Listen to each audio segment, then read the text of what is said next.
all over this door. Got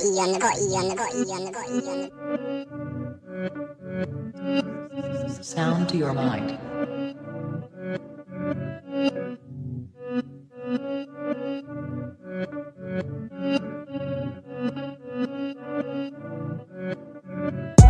Breathe. I stay quiet as I light on my loud light. Breathe. I balance diet, I'm just trying to get my pounds right. Breathe. I stay quiet as I light on my loud light. Breathe. I balance diet, I'm just trying to get my pounds right.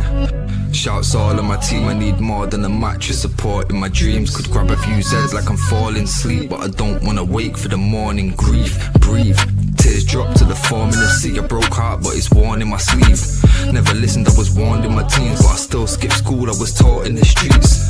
Ring back, don't call for police. Stand tall, don't fall for the beast. Got issues with trust, so I'm born to believe. We've been a victim of love and now we're caught in it deep. Breathe. Yes, people, what's happening? And welcome back to Gav Goes In. Listen, this one's gonna be a good one. I'll tell you now, yeah, I was doing this list last night, yeah, and yet again, this is gonna be a headache because I actually forgot, yeah, the amount of bad boys that this team have had, you know, and I'm even thinking about to the present day because I think the present day players have to get in, no doubt. But I look at some of the players of the past year, and thank God it was from 05, because I tell you now, if it was anything before then, we're in trouble, you know. But this 05 team's gonna be difficult, and as I said, man, literally, it's gonna be an interesting one. Big up to the mods for coming in. Big up to, I'm not even sure who Blue French is, but I'm guessing that's Christopher McGrath. I'm guessing that's him. But big up yourself. Big up to Atro, man. Atro, big up yourself. Atro, make sure you holler at me as well, yeah. Because obviously you've been a regular person on this channel as well, man. So if you want, man, I can make you a mod on the channel as well. Big up to yourself. Big up to Verbic as well. Donnarumma has to be there. Whoa, we're gonna have a tough time doing this, yeah, because what I would say, yeah, is we're gonna have to agree on, is it players who done the best at PSG at the time, or is it players that are just the greats? You know what I'm trying to say? I know Fitz is thinking the same thing, so I thought let me get it in there early because I got a feeling we're gonna differ, man. We're gonna differ on certain things. I think it should be a little touch of both. I think you should be able to be like, look at the career this person had. But that's the counter, the argument, and that's it. Just depends which one outweighs the other, I think. Because if you go back and we're like, right, look at the teams that we've done so far. R9, any team he was available for, it didn't matter. He was in. You know what I mean? Different. R9 was unrivaled, to be fair, man. Yeah. You know, and Real are different, fucking like total different versions of Ronaldo, but there's no question he's making it in there, innit? So it's like that's based off career. Let's be clear, innit? That's based off peak R9 and kind of even a touch of what could have been. You know what I mean? Yeah. So I don't think we can really just decide like we're gonna go one way or the other. Because if we say we're just gonna go off time at PSG, this is a fucking 15-minute team. This. Yeah, no, I agree, but I just think because even when someone said Donnarumma, yeah, obviously we've got a certain somebody that's in there, but my thing is, are we just gonna pick that certain somebody because of his name? You know what I mean? But this is the thing, though. You know me, even like you know full well that's exactly who I want to go for. But I will play devil's advocate, and I will give you a reason why he shouldn't be. I'll give you a few reasons why he shouldn't be. But I'm still going to vote that way because I can't have a vote of them two guys and not go with, you know what I mean? It is what it is. It's R9 versus, I don't need to hear the other part of the question. You know what I'm saying? Like, it's the same kind of thing. But I can give a few very, very strong reasons why he shouldn't be in this team, even though he is who he is. But like I say, I feel like we should leave it kind of open, but with certain like situations, because obviously a certain career compared to a certain impact at PSG, it might be just abundantly clear that don't care how good the career was at PSG, this guy was phenomenal. He's getting, you know what I mean? So yeah, but there will be other ones where it's like, nah, but it's so and so he's getting in. Like R9, for example, gets into any team that he's available for. Like if we did, well, I swear, didn't R9 make it into AC's team as well? Wait, I did we swear, do ACs? yeah, bro. I'll have to check, man. And it was eight. It was. Oh him. yeah, because it was R9 and Ibra, innit? Yeah, and that's Yeah, what I'm saying. He yeah, would. yeah. R9 had no business being in that fucking team, but it's Mm. R9. I mean, so we can't rule that out of the equation when we've already come so far with that shit. I hear it. I hear it. Yeah. But no, listen, I think yeah, I think it should, yeah, it can be a bit of both, innit? But as we go through the way, it'll kind of work itself out. I'm just slightly leaning towards the players that have probably done the best at those clubs will probably just slightly go ahead of the actual legends, you know what I'm trying to say? Yeah, because to be fair, it has happened before. Like I've wanted Vieira in Inters, and he didn't make it because as big as the name was and as good as the player was, his time there wasn't effective enough to give him a spot. And obviously, we concede it even when it's someone that we really want in. Like I say, like we've had to take ours, both of us, on certain players, innit? Yeah. Fucking as much as you'd have loved to have got Gundogan in that Germany one, it's just not happen. You know what I mean? It just couldn't happen. Yeah. I hear it. Yeah, man. Obviously, I think this one it's going to be difficult with certain positions, but I do feel like other ones kind of you've got it pretty much mapped out in it. Yeah. No, we'll figure it out, but it's gonna be interesting, man. Big up to Blue French as well, man, with the 6-7 jewels again. Big up yourself. All right, well let's get it started anyway. What formation are you thinking? This is the very first one where I've not actually had a formation, but I'm not gonna lie, 4-4-2 essentially. You're thinking 4-4-2. Two centrals, midfielders, fucking two wingers, two strikers. Chat, help us out because I'll be honest with you, yeah.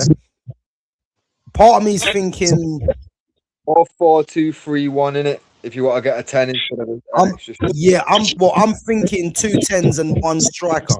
But then again, I don't know. Actually, I don't know. 4-2-3-1, 4-3. Yeah, Atro's saying 4-3-3.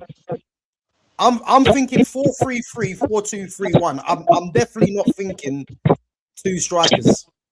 Yeah. No, well, it's up to you. Whichever way you want to go with one on top, whether it's 2 10s or 1 10, whichever way you want to go. I personally, I've just got 2 centre mids like written down. I don't even have a big list on certain positions.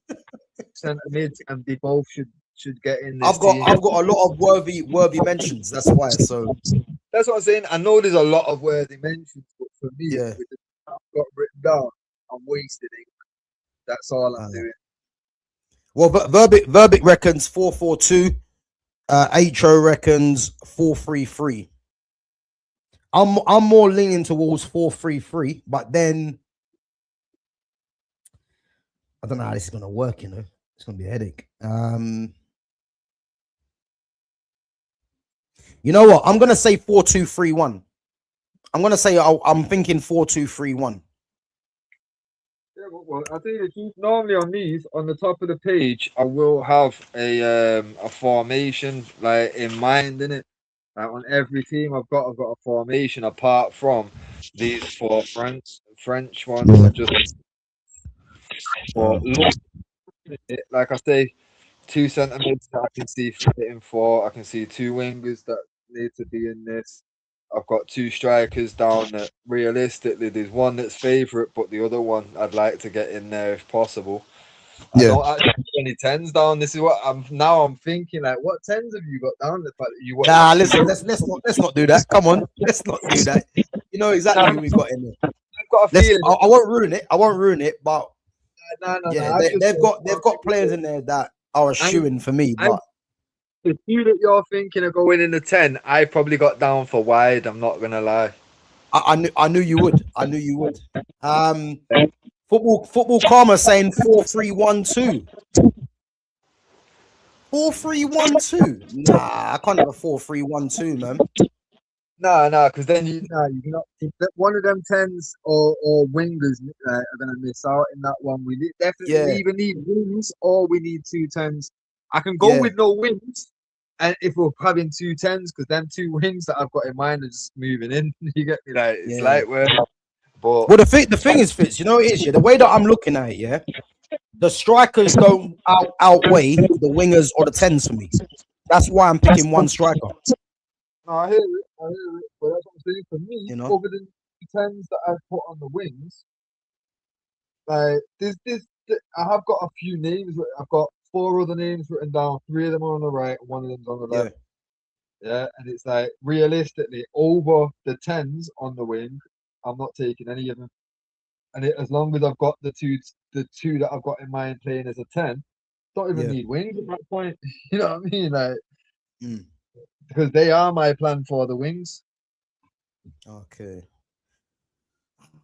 If you've got a list of wingers there that outweigh the striker, then go for wings as well, innit? Like I say, I'm kind of. You know what?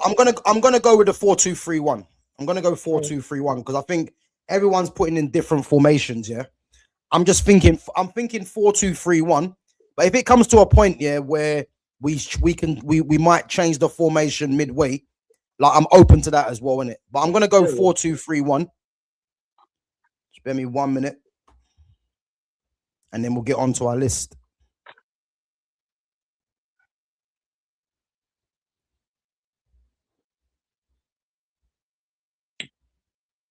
Right, so 4-2-3-1, guys. We're gonna go with. But as I said, I'm open to changing if we feel that there's other players that might get in there.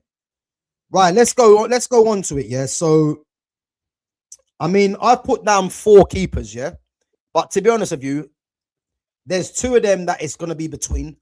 You know what? I changed my mind. Yeah, for me, it's between 3 of them, and the other one is just probably a worthy mention, and I'm giving him a worthy mention because I'm going back to my Football Manager champ manager days.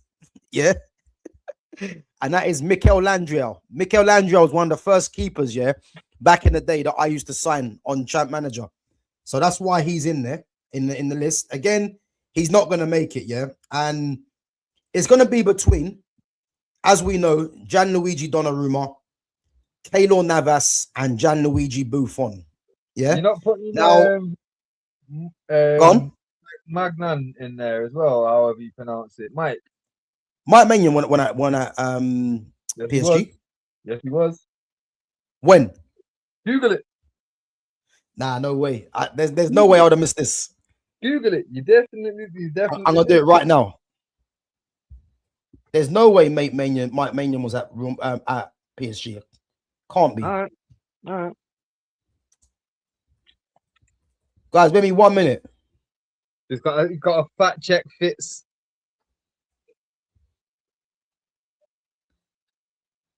Bro, he was at PSG. When? I fucking told you, bro. What the fuck? When? Never doubt me on these things, bro. Bro, he come through the youth team. No way. I do the research, brother. I do the full research. I spend too much time on these lists, bro. I never knew because he come from before he went to AC. I think he was at Lille, but he actually come through the youth system at PSG. Yep, I didn't know that. It's crazy, innit? But that's what I'm saying, bro. Like, I genuinely do put a bit too much time into these lists because there's no way that he's made it into the fucking team. But I still went that deep, you know what I'm saying? But yeah. He was who I had down as the 4, innit? Like, obviously, like when you said 4, I'm like, yeah, but there's 3 really. But when you come out with champ manager and that, I'm like, wait, that's a bit too far back for who I'm thinking. Like, the fuck's going on? But yeah, man. I did. Do you know what? I did not know that, but I mean, he only played 8 games in it, so Yeah, I think he's like he can't really get in with the others. Yeah, and as a kid, it's not happening. But like I yeah, say, yeah. it's them little tidbits there. I think that's what makes these kind of ones interesting because there won't be a bag of people that are aware of that. And I didn't even know until I did the research Bro, I for this. didn't even know that. Didn't even know myself. So Like I say, yeah, man, listen, they've had some serious keepers, man. I didn't know Mike Maignan was there. Yeah, man. But yeah, he's obviously France's #1, and he's a very good keeper anyway. But you know what? This comment here from Verbic is between Navas and Donnarumma, yeah. And I'm actually glad he's actually said that because I know you want to get Buffon in there, yeah.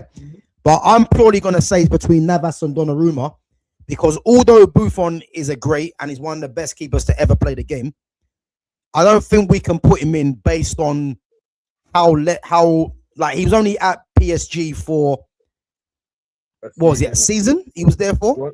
I think it was one season, and it was the season that we had the dramatic comeback in the Champions League against them, and he was in there. If you remember, he had Lukaku taking it round him, so you can't. But I'm still gonna vote Buffon because it's Buffon, but I'm telling everyone to vote me on that one and go with the logical one because I'm still gonna go Buffon, but they're perfect reasons why you cannot go with me. Go with whoever the fuck you lot are fucking deciding on here with Gavcar. It should be between those two. Buffon no. Listen, I hear it. Buffon realistically gets into probably any team in goal, innit? You know, as we already know. I think we've said it plenty of times. I think the only goalkeeper that troubles Buffon is Oliver Kahn or what's his name? Peter Schmeichel, innit? Big Pete. Yeah, I think they're the only two really, but I just think we can't include Buffon in this because Navas and Donnarumma both done more at PSG in it, and I think that has to come into it. Yeah, I mean, me personally, I'm gonna go Donnarumma, and I'm purely going for Donnarumma because you know he was part of that PSG team that did win, you know, the Champions League, you know, Liga. I mean, I know it's Liga, but he was a main part of that. You know what I mean? And let's not forget, over the last few seasons, bear in mind, he's only been in England. This will be his second season now. Right? He's been in England one season, yeah? And we've been saying that, the French league has been building over the last few seasons. So his last few years in France were probably the toughest that the French league's been since the 90s. Yeah. So you can't really just be like, no, it's just league. Obviously, that applies for the players that would fucking say 02. I say after Dino left, so 02, 03 to where the money came in, basically dog shit. The entire league was dog shit. You know what I'm saying? But after that, more recently, so much more money's been going in there. So much, they're relying on the youth system so much, and youth system wise, it's only Spain that's producing like France. You know what I'm saying? Fucking out, and they've got a similar kind of system. A lot of the players over there in the fucking Spanish league are Spanish. You know what I mean? So obviously, there's a reason why the French league is picking up, and it's getting there very quick. Really, if you're looking at it, how poor it was, 20 years ago to how good it's looking now, night and day, innit? 100. I mean, to be honest with you, that French league now, I think people take that French league for granted anyway. Because I think, you know, there's a lot of people, especially people that are in England. I think they look at the French league and think, you know, you always hear that same old nonsense about it's a farmers league, even though, you know, the majority of the players that are playing the Premier League, a lot of them are coming from France. You know what I'm trying to say?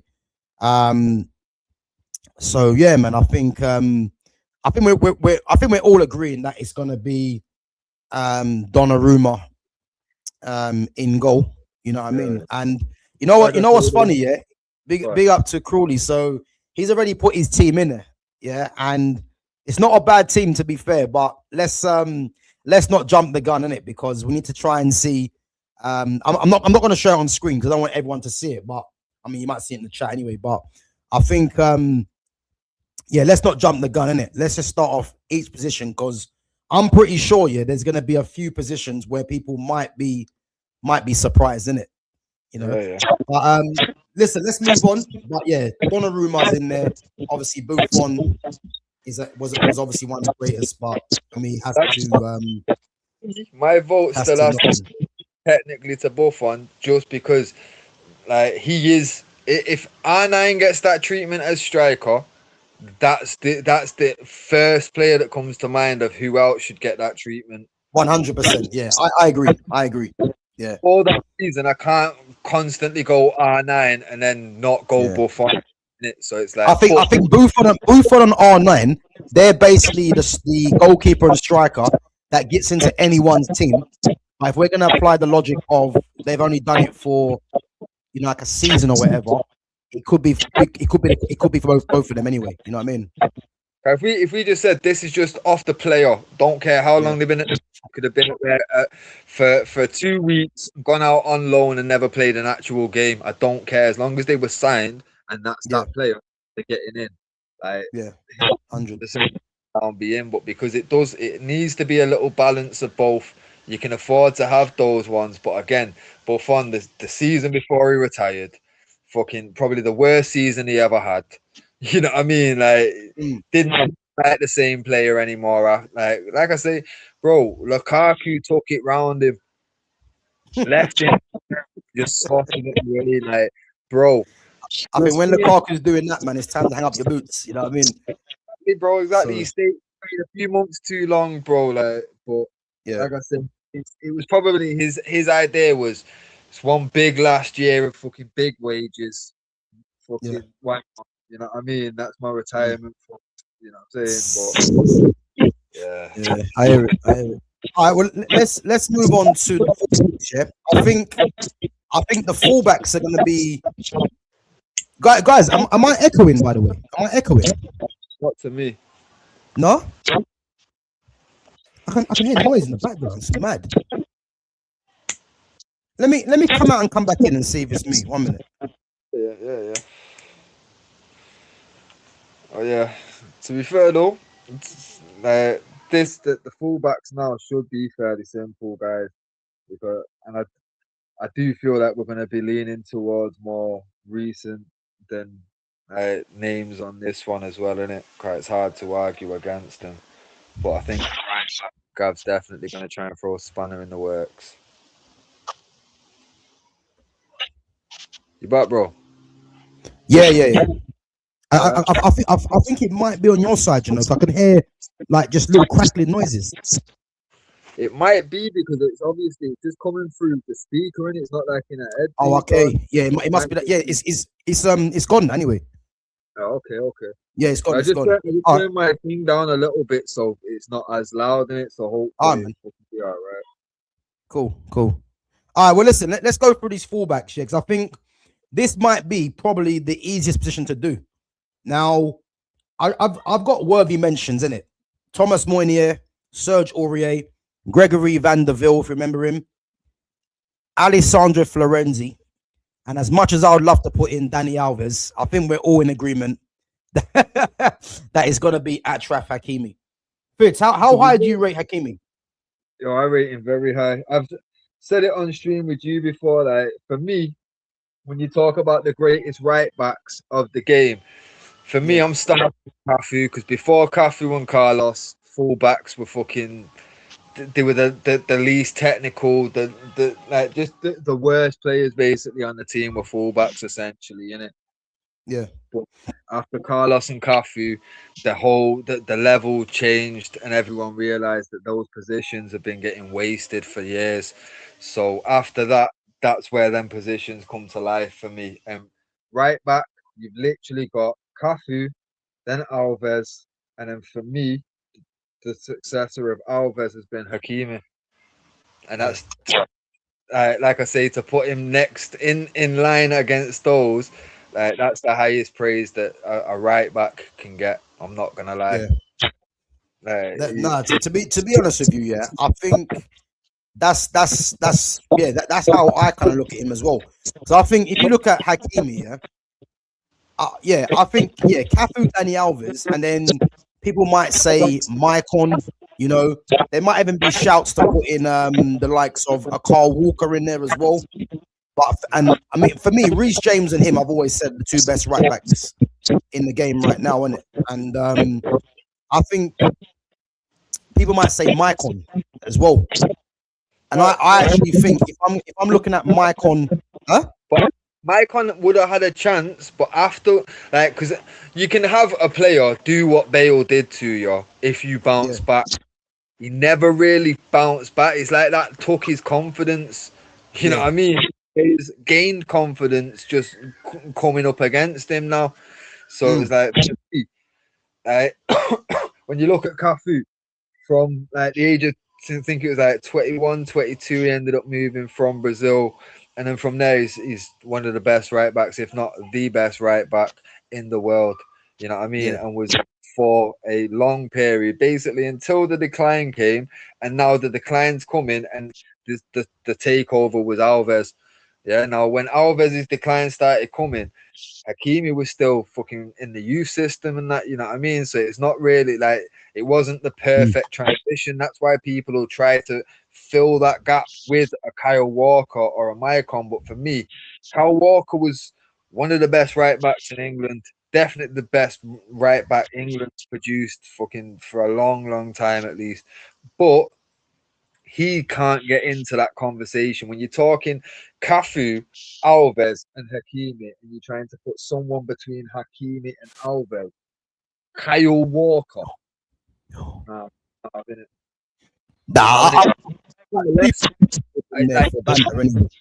But he's not getting in that line. You know what I mean? Because he was never the guy above Marcelo. They both declined round about the same time. Marcelo probably had a little bit more longevity than Ashley Cole, innit? Yeah. But again, Ashley can't get into that because he's up against Marcelo.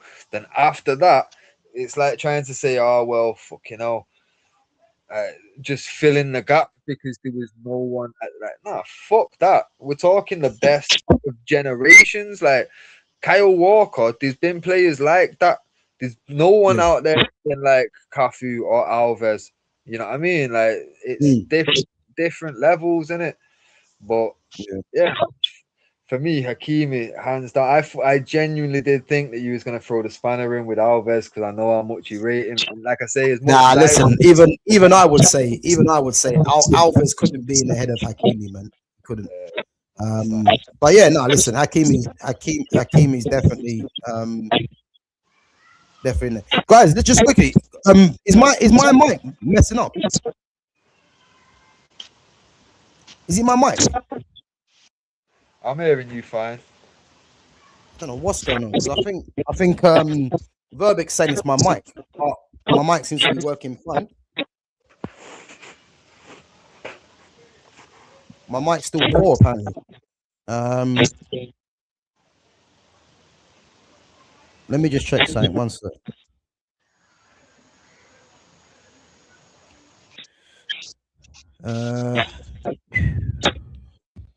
Yo, is that better?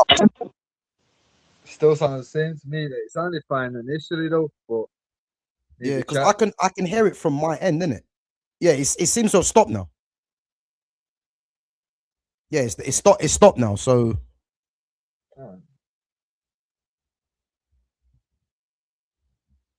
apparently it's not on your side, Fitz. It's on my side. Yeah, guys, it seems to have stopped now anyway. So I can't even tell you what it is. I don't even know. Yeah, it's cool now. Yeah, all right, cool. Fitz, can you hear me though? Yeah. All right, cool, man. Yeah. All right. Well, again, Hakimi. Yeah, I think many people might have forgotten as well that Hakimi used to be at Real Madrid. To think that he was at Real Madrid, coming through the Real Madrid system, and then he obviously went on loan to Borussia Dortmund, playing as a left wing back, and now he's arguably the best right back in the world. Crazy, man. Absolutely crazy. Big up to Babs One Diva as well. Big up yourself each and every time. All right, let's move on to left back anyway, because I see that Verbix put in there Juan Bernat. Yeah. Now, Juan Bernat was a very good left back, you know, and I put Maxwell in there as well. But again, I think we can all agree it's going to be Nuno Mendes. And just like Hakimi, yeah, I believe, and I think I told you this before, actually, Fitz, yeah, I think Nuno Mendes, with what he's doing right now, I believe Nuno Mendes can, I think he can surpass Ashley Cole. Yeah. And the reason I say that, yeah, is because Mendes, yeah, going forward is a problem. Yeah, he's got pace to burn, but he's got good quality as well. But I actually probably think he might be better defensively than he is attacking wise. Yeah. You know, and Ashley Cole was a standout defensively, but I think attacking wise, I don't think attacking wise he is as good as Nuno Mendes for me. I think he's a top player, man. He's a top player. So guys, any Man United news? Yeah, I will get back to it at the end of this this all-time 11 that we're doing for PSG. So if you've got any Man United talk, yeah, put that in there, and I'll go through at the end. But yeah, listen, Nuno Mendes goes in that left back for me. And Fitz, how much do you rate Nuno Mendes? To be fair, obviously he's like got a few years left to go until he's at Hakimi's point, but Hakimi's got a few years on him, man. So realistically, give him a couple more years. I would not be surprised if we're sat here putting him on the left and it's Carlos, fucking Marcelo, yes. I swear to God, but it just, like I say, give him that little extra time. But already, you look at what he's already doing, and he's only like what 23 or some shit, 24. I think he might be 23. You know, yeah, 22 or 23 might be. Yeah, so obviously Hakimi's like 27 or some shit in it. So imagine give my man another 4 years of growth. Yeah, man. Like I say, I think it's a little premature to put him in that lineup now. But you look at it, there's nobody else even close to that level. Yeah, you know what I mean, I agree. If there's someone to take that crown, it's definitely him, innit? Yeah. No, I agree, man. I agree, and I think with Mendes, as I said, he's got the pace, but his quality is very high as well. And as Aisha has said, Mendes 1v1 is a problem. And the only winger that I've actually seen literally just do Mendes, as we know, was Jadon Sancho. And again, Jadon Sancho done that because of his footwork. Whereas other wingers coming up against Nuno Mendes, they just know the pace ain't gonna work because this guy's rapid. But because Jadon Sancho is a clever footballer, you know what I'm trying to say, he can use his ball manipulation and his close control to try and take it round someone like a Mendes. And I guarantee you there's a lot of people out there that wouldn't have expected, you know, Sancho to do what he done against Mendes because Sancho's not a pace merchant, you know. But I think in terms of Nuno Mendes, I think he's definitely the best left back in the game for me right now. And as you said, man, I think when we do an all-time 11 in years to come, I think you're gonna find if he carries on doing what he's doing, he's gonna be up there for sure, man. So and yeah, he's 24 as well. He's 24, and if he's dispatching the likes of Yamal and Elise, who we're saying, you know, in terms of the left-footed number 10 come wide players, it just shows you the level that he's on, innit? So yeah, he's a top player, man. Top player. Big up to Foxy Danny as well, each and every time. So all right, let's move on to the centre backs. Now, I've got a feeling it's going to be difficult. Yeah. So the list that I've got, I've got Mamadou Sakho, if you remember him, ex-Liverpool as well. Yeah. Thiago Silva, Marquinhos, David Luiz, Presnel Kimpembe, William Pacho, and Sergio Ramos. Yeah. Now, Alex in there, no? Who's that? Alex, Brazilian Alex. Nah, bro, Alex ain't getting there. It was either Alex or David Luiz, man. I chose David Luiz.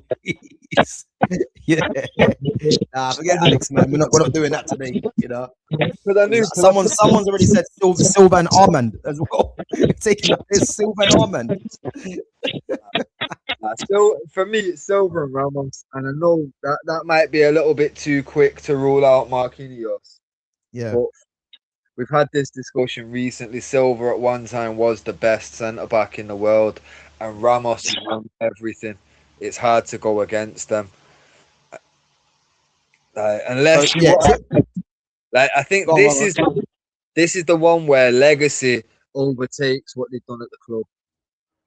Yeah, I'm glad you said that. Yeah, because for me personally, yeah, like when we done our all time 11, Sergio Ramos was in there because I think he's a generational defender for me, Sergio Ramos. Yeah, And the but debate, if you remember, was Ramos or Silva.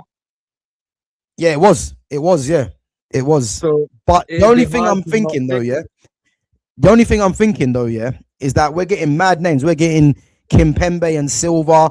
We're getting David Luiz and Kimpembe. I think you lot are bantering, to be fair, because when you've got Thiago Silva and Marquinhos there, I can't be taking Kimpembe and David Luiz. I think they're just there for worthy mentions, personally. Yeah.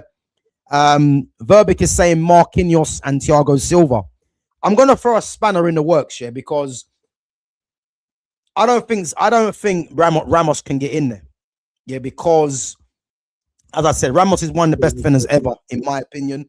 But he didn't really do a lot at PSG. The only two players I think that can partner Thiago Silva for me is the two players that are playing now, Marquinhos or William Pacho. I think William Pacho, yeah, is underrated.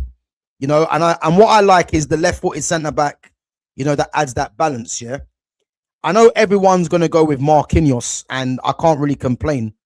Um, but I think a worthy mention goes to Pacho because as good as Marquinhos has been, William Pacho, for me, if there's no William Pacho, I'll go as far and say PSG are not dominating the way they do. That's how good I think he's been, Pacho. But I am willing to go with the majority. Yeah. So guys, let us know in the chat, Marquinhos or Pacho.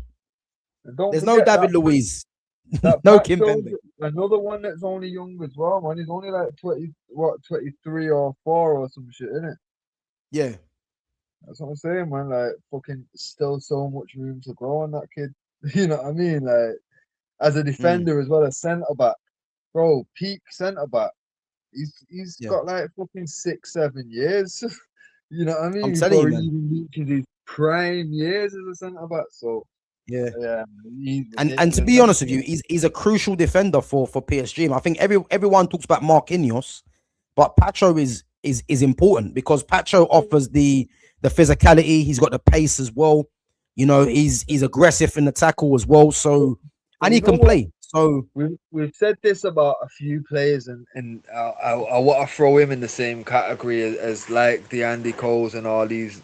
If he was from a different nation, be a yep, different story. If he was French, Brazilian, Spanish, he'd be heralded as the best of this generation right now because of fucking what he's done with PSG and all the rest of it.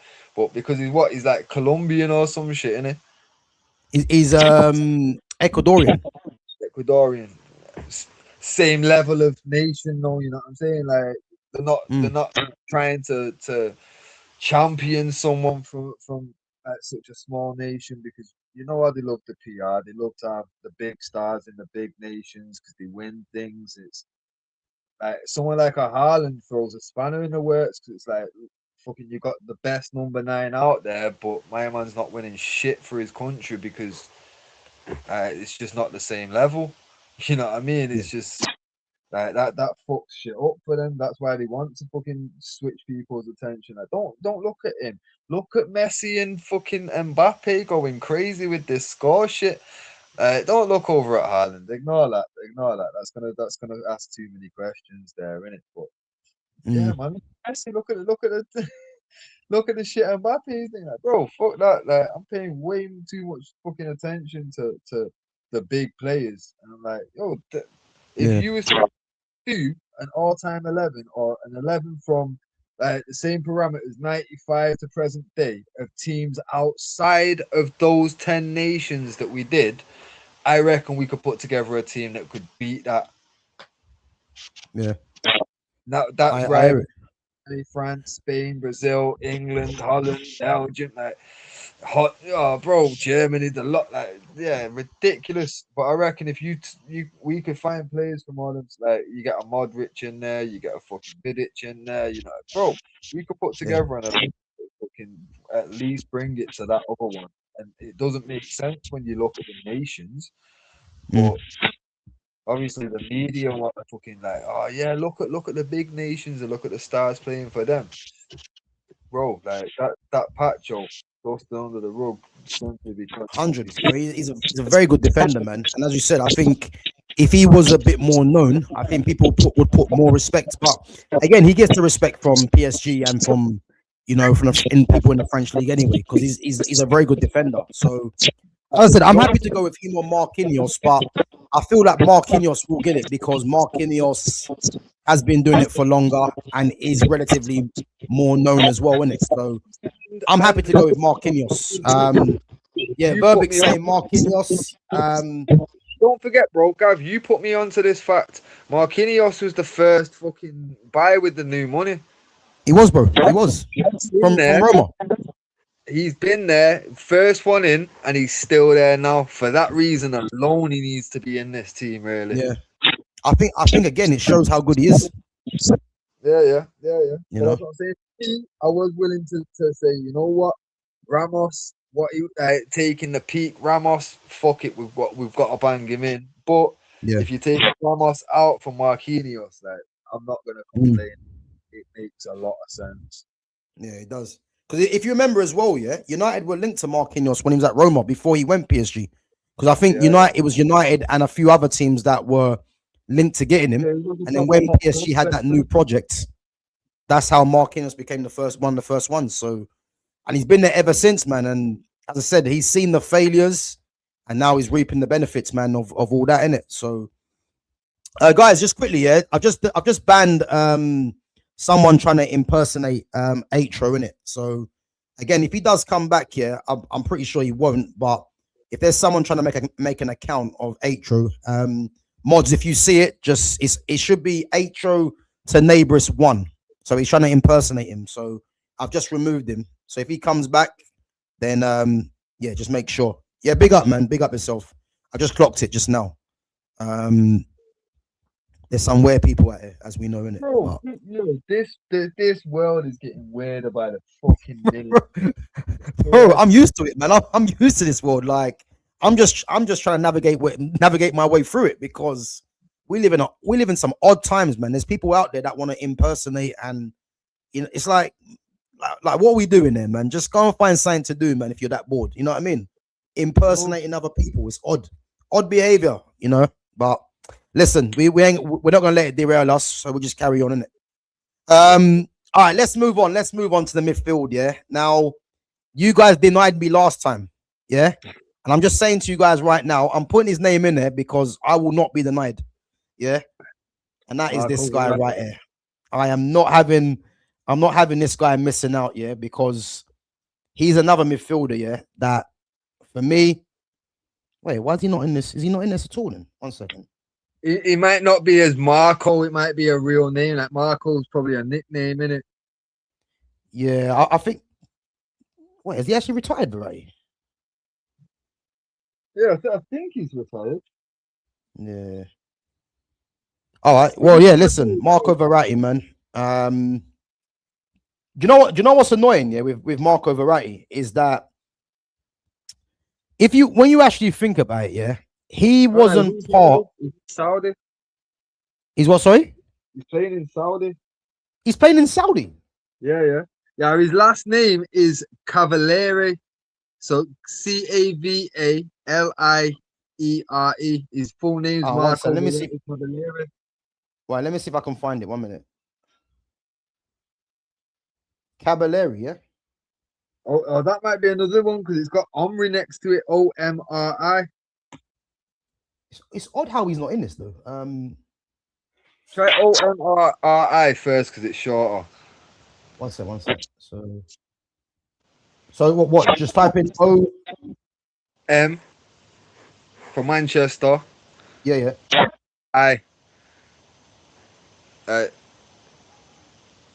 No, it's not been coming up.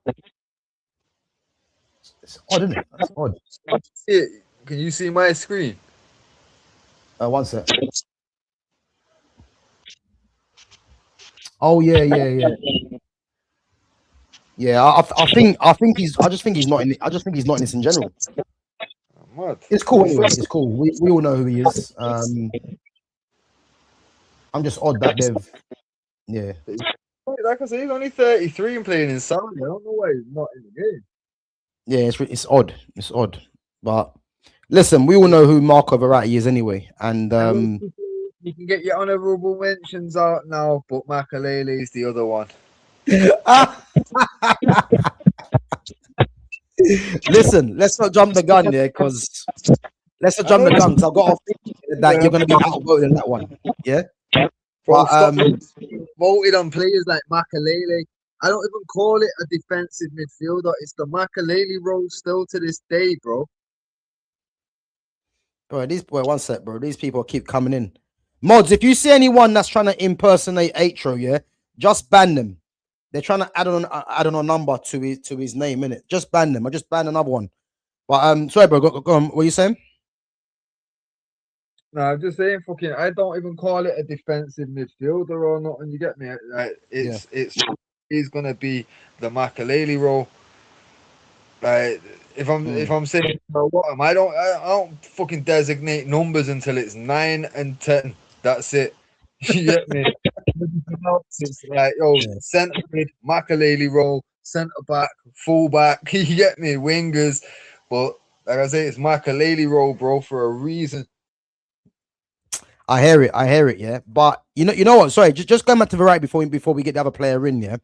I think the one thing where I feel like disappointed for Verratti, yeah, is that he was that good, but he wasn't in a structured team like what PSG are doing now.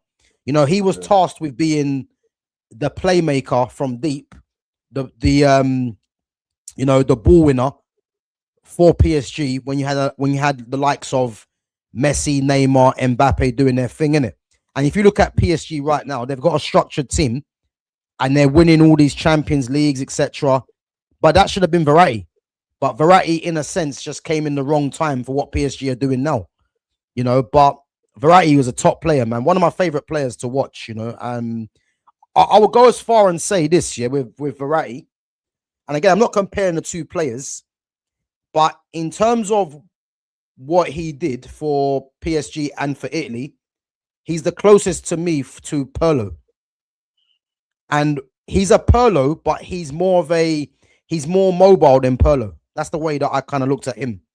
You know, he was a top player, Verratti, and he definitely gets in. Now, let me go through the list because I can tell what the partner for Verratti is going to be a headache because you're going with Makalele Fitz, yeah? Verbeek is going with Fabian Ruiz. He's even shouted out Blaise Matuidi, yeah? So we've got in the defense centre midfield, so you've got Makalele, Verratti, Blaise Matuidi, Thiago Motta, Fabian Ruiz, David Beckham, Johan Cabaye, Adrian Rabiot, and Vitinha. So for me, I'm going Vitinha. Even though, yeah, I'm more leaning towards Verbeek because Fabian Ruiz is left-footed. And I think the fact that we need to be getting left-footed central midfielders in there for the balance, I'm leaning towards that. But I don't think we're going to agree on this. So we're going to have to come to some sort of decision. But go on, what are you saying? I'll tell you the truth. For me, you know full well my United bias was fucking fighting with when I was writing this list. I definitely wanted to add Beckham into the Knicks, but I just knew there's no chance a season on loan he was getting it in ahead of Verratti because for me, Makalele was the undisputed. You know what I mean? So like, Oh man. I vote on Bex because it's gonna go Verratti. It's got to be because he does deserve it. His time at PSG. The thing is, yeah, I don't know how we're gonna agree to this because I'll tell you what. Let's narrow it down, yeah. We're gonna have to narrow it down, yeah, between three players: Makalele, Fabian Ruiz, and Vitinha. I think that's fair, yeah. Even though I think Matuidi was very good, but do I put Matuidi in there ahead of Fabian Ruiz? I don't think I do, man. Even though I think Matuidi was good, versatile, but I'll probably just pick Fabian Ruiz. So then it comes down to do with Fabian Ruiz or Vitinha. Now, I like the left-footed central midfielder, you know, as the balance, but I need to have Vitinha in this team because just like William Pacho that I've mentioned for PSG now, Vitinha is another one. If he's not in this PSG team, PSG are not dominating as they did. And the reason why I'm going to rule out Makaleli fits now, yeah, is because if we're playing with a lone DM, Makaleli would get in there. But because we got two in there, I just feel that Vitinha fits Verratti better. So that's my reasoning. Only because we're playing with we're playing with two sixes. Fam. I'm gonna start sending you over more documentaries and clips on players and shit just to refresh your memory before these fucking streams. I'm sick and tired of this bullshit happening on every team. There's always one. Like, bro, how do you not remember? Like, because you clearly can't remember that. He has to be.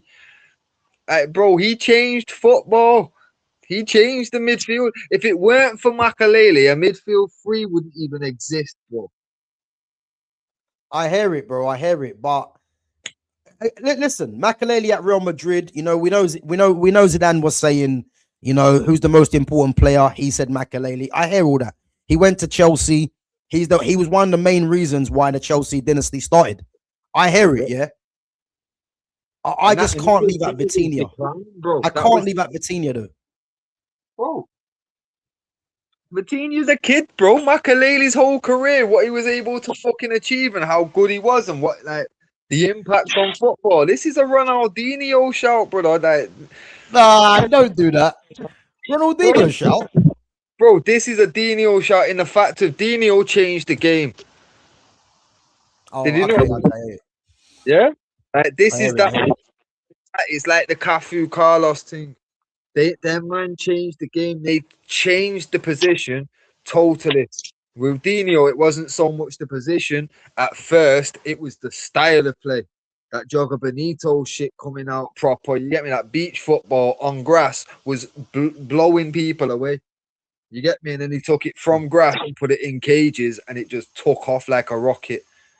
You know what I'm saying? Bro, these men changed the game for the better. Cardinho, obviously, the inverted fucking winger as well. These men opened up new positions in the game and changed it for the better. Otherwise, if it weren't for, imagine if Carlos Cafu, Dino, and Makaleli didn't exist, you wouldn't have inverted wingers, you wouldn't have defensive midfielders, and you wouldn't have fullbacks with technical ability. It's hard to argue that Makaleli doesn't fall into that same mold of. No. To be fair, I hear what you're saying. I do hear what you're saying. He's transformed a position in football. I get it. Vitinha's what, 23, 4? Bro, we can't. I think he might be older than that. You know, I think he's older than that. Is it? I think he might be like 25 or 26. Even that, bro, 26. We're putting him in over Makaleli's impact on football. So the thing, do you think I'm doing more recency bias then, more or less? Okay, let's look at the team already. Yeah, you've got 3 players that still play for them and 1 that left a year ago. Out of 6. Yeah. You know what I mean? Like, recency bias because they won Champions League back to back and they have been the biggest team in Europe, at least, if not the world, for fucking the last 2 years. Bro, I get it. Fantastic players. They've built essentially a Galacticos, fucked off the Galacticos, and now the team that they've got that they wanted it to be teamwork, it's teamwork of Galacticos. Got all these man of stars now. You know what I mean? All some of the best of the positions and shit. But for me, the the guys that changed the game, like these man are the names. Like, bear in mind, we've done a France all-time 11, a Chelsea, and a Real Madrid one. What one's Makaleli in?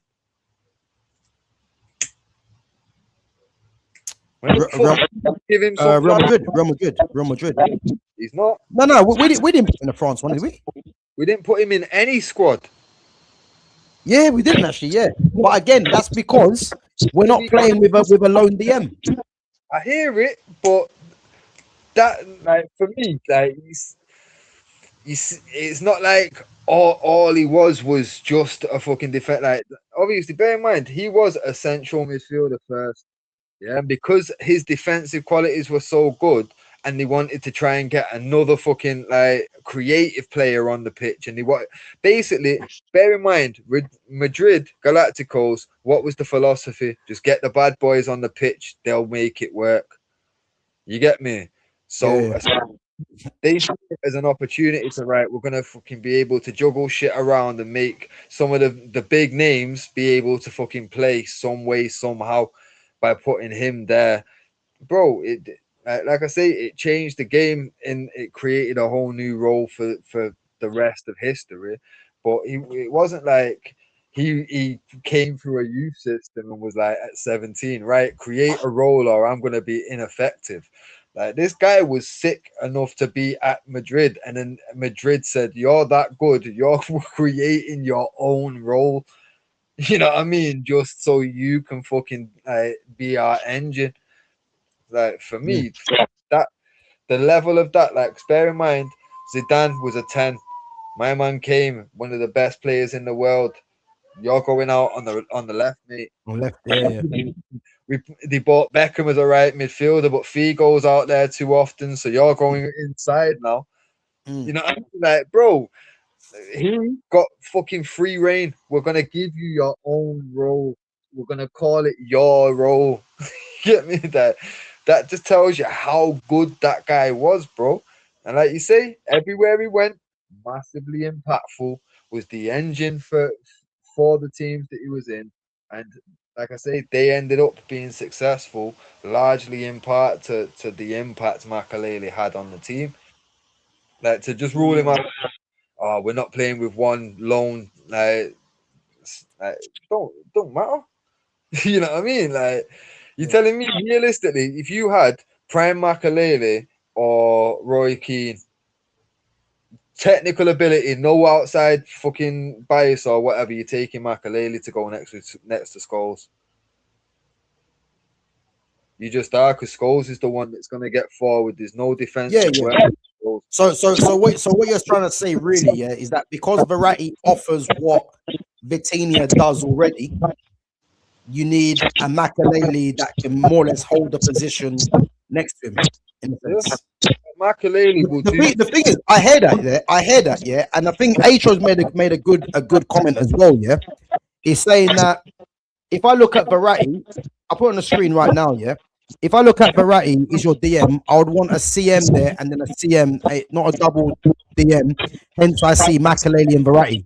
But I personally want more forwards there. And I hear that, yeah. And this is why I'm saying, because for me, yeah, the way that I see it, Verratti can do what Makaleli can do, but he's also better on the ball.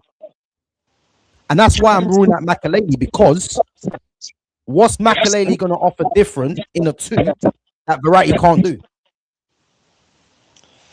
Well, thing is, for me, like, when we're talking about getting forward and like, I kind of already have it mapped out in my head, the fucking, like, what the top 4 players are, and there's not a defensive bone in any of them.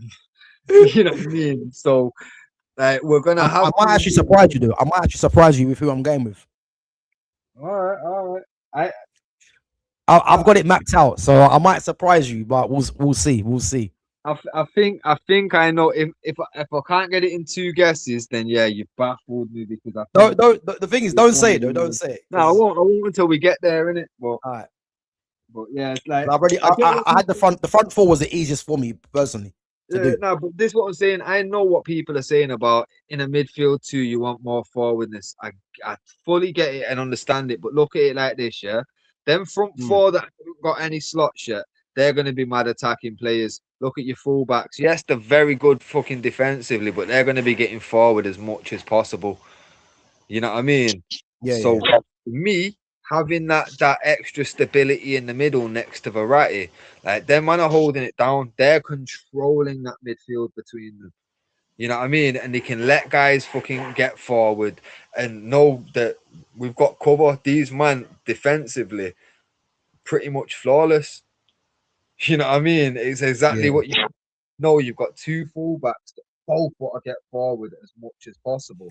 It's like, well, that's essentially why you want a midfield three, so you can put a defensive midfielder specifically to keep dropping back.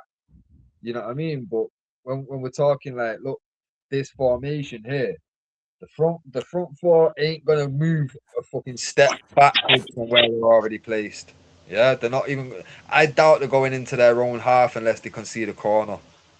You know what I'm saying? Yeah, I And know you mean.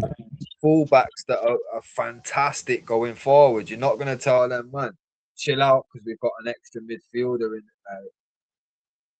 Yeah, no, the thing is based on that, I hear it. If you got them fullbacks that are attacking, you want a Makaleli really that can plug the gaps, in it. No, listen, I hear it. I hear it. I mean, I'm happy to put Makaleli in there. I'm just saying I would have liked Vitinha because the way that I view Verratti is that Verratti can do what Makaleli does and more. That's the only reason. And if we had a lone DM, a different system, then again, the Makaleli role, he started it off.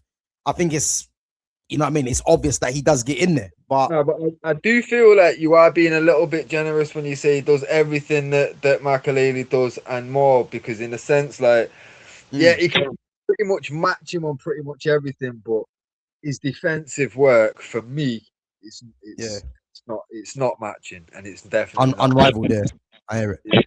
But like I say, on pretty much everything else, when we're talking about technique, passing ability, all the rest of it, like, yeah, bang on. But obviously, defensively, Makaleli is fucking untouchable, and that's what I'm saying. Like, for me, when I'm looking at that back four already, two of them are getting forward a lot. So midfield for me, I'm not asked about creators too tough. Yeah. Then when it comes down to it, and if I'm given a choice, the team you're at 25, or yeah, and then you've got fucking Makaleli, who, looking at his career, you've got the whole career to look at. It's hard for me to pick Vitinha when what? How many seasons ago was he playing in Portugal?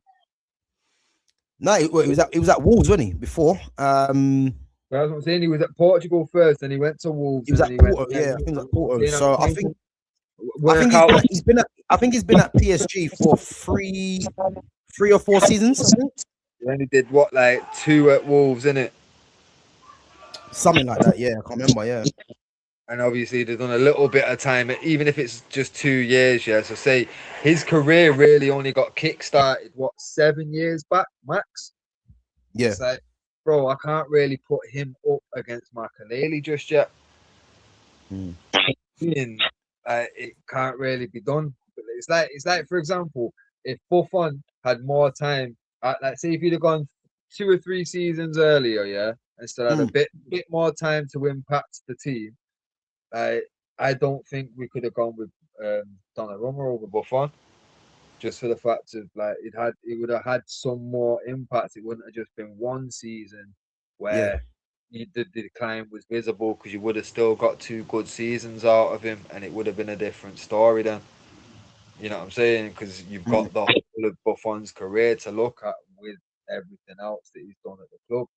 yeah, Makaleli, obviously, fucking the time period that he was there, he'd have been instrumental to what they was doing. And you look at every other club that he'd been at, same impact all the way back to fucking Real, where they literally created a position to accommodate him better.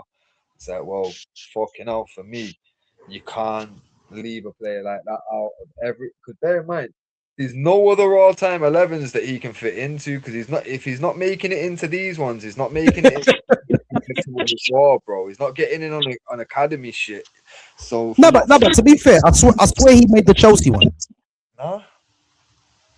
The No, he must Chelsea have made the Chelsea one. one and No, bro, he made the Chelsea one. I'm pretty sure. nah. One sec. I'm gonna pull it up on you on the phone now. Go on. Let me go through the chat while you're doing that. Has Gav watched Makelele play? If he played for PSG today, he'd help them win 4 Champions Leagues by now. So of course I've watched Makelele play. Like again, I'm not big up to Verbic, but Verbic, listen, man watched Makelele when he was at Real Madrid, you know, and again he was underrated at Real Madrid. You know, Zidane, as I said, Zidane even said that, you know, he's the most important player, which Real Madrid didn't really take note of, which is how he ended up at Chelsea in the first place. Yeah. But to say that he would have won 4 Champions Leagues with PSG today, yeah. The reason why I'm going to change that now, yeah, is because if you're replacing Makelele with Vitinha's better on the ball than Makelele, and even though Makelele was a supreme DM, would Makelele have provided the same sort of balance and the passing range and the tight and the close control, the dribbling that Vitinha does? Because that's what he does in that midfield. And let's remember as well, Vitinha's playing in a double pivot with Fabian Ruiz, and that combination works. I'm not saying Makelele is a bad player, yeah, but to say that he'd win 4 Champions Leagues with PSG today, you don't know that for certain, because the role that Vitinha does for PSG is a different role that Makelele would do. And again, Makelele isn't a double pivot player. He's a single pivot player. So again, that would mean PSG changing their whole formation if Makelele was to be playing instead of Vitinha, and you're not necessarily going to get the same kind of performance. So again, necessarily that won't work. Even though, as I said to you, Makelele was a good player, man. But yeah, put in the chat Makelele or Vitinha, and then we'll go with whatever the majority say, and then we'll go from there. Big up to Niche, man. Big up yourself. I can take it a little bit better because yeah, we did, but I was right to doubt it because fucking SCN and Fabregas, you get me. But he was in a midfield free with them too, so obviously. But I thought I thought we had 2 strikers for that. Yeah, is Makelele SCN, was it Ballack we said? Yeah, in the middle, and then obviously yeah. Hazard, Robin on the wings. Yeah. I knew he was there. I had 2 strikers in mind, but I thought the old school 4-4-2 where one of the strikers dropped back. I thought we had no, because Ola would have missed the fucking thing. That was from 2003 onwards, but I think ruling Zola out because I think he was only there for a season after that, or he was there. He was technically there at the start of it, but he got sold before the season started or some shit. Yeah, obviously Zola comes from the night. Will be the 95 one, isn't it? Yeah. That's what we even said. Like when we come back, we did 95 to 02 for that Chelsea one. There's no doubt that someone's getting in there. But right now, fuck that. Like for this old, I think because it was from their takeover that 03 to present day. It's kind of like we've got a lot to work with in it, so let's leave Zola out and obviously accommodate somewhere where we can do. Because obviously once we come back do that 90s one, we get Zola in that, and then when we cycle back round to do the ultimate, like the all-time 11 from the 2, then we've got more guys to pick from, kind of thing, innit? Well, like I say, I'm all right to take a loss on this now, knowing that Makelele did make it into Chelsea. But yeah, I thought it was a 4-4-2. I thought it was SCN and Fabregas. Niche fans say Makelele, no way. No way. Gabs. Or are you saying like because that one it can be interpreted however the reader wants to. Yeah, I hear it. Gav, stick Neves in. Listen, Neves has been very good for PSG, but if we're saying that Vitinha or Fabian Ruiz probably won't get in, there's no way that Neves gets in. And again, Neves falls into the category of, you know, he's still too young to get in there in a sense. I think on Nuno Mendes, it's a different story because he's by far the best left back in the world. and I think he'll go on to be, if he carries on doing what he's doing, to be the best left back that can rival the likes of a Roberto Carlos and a Marcelo. So I think he's that good, you know.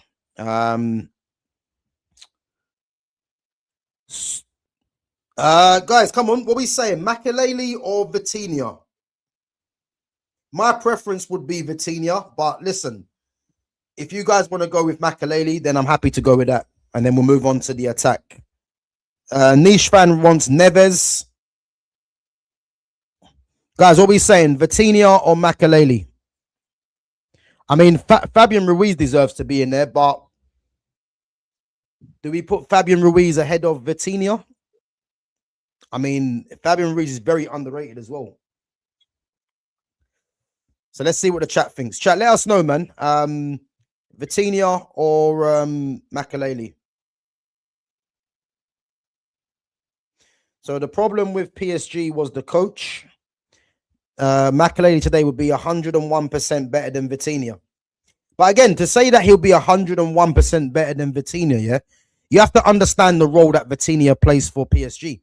Like, again, Vitinha's role is a lot different to what Makelele would do. Makelele, as we only see him, Makelele's only played as a lone DM.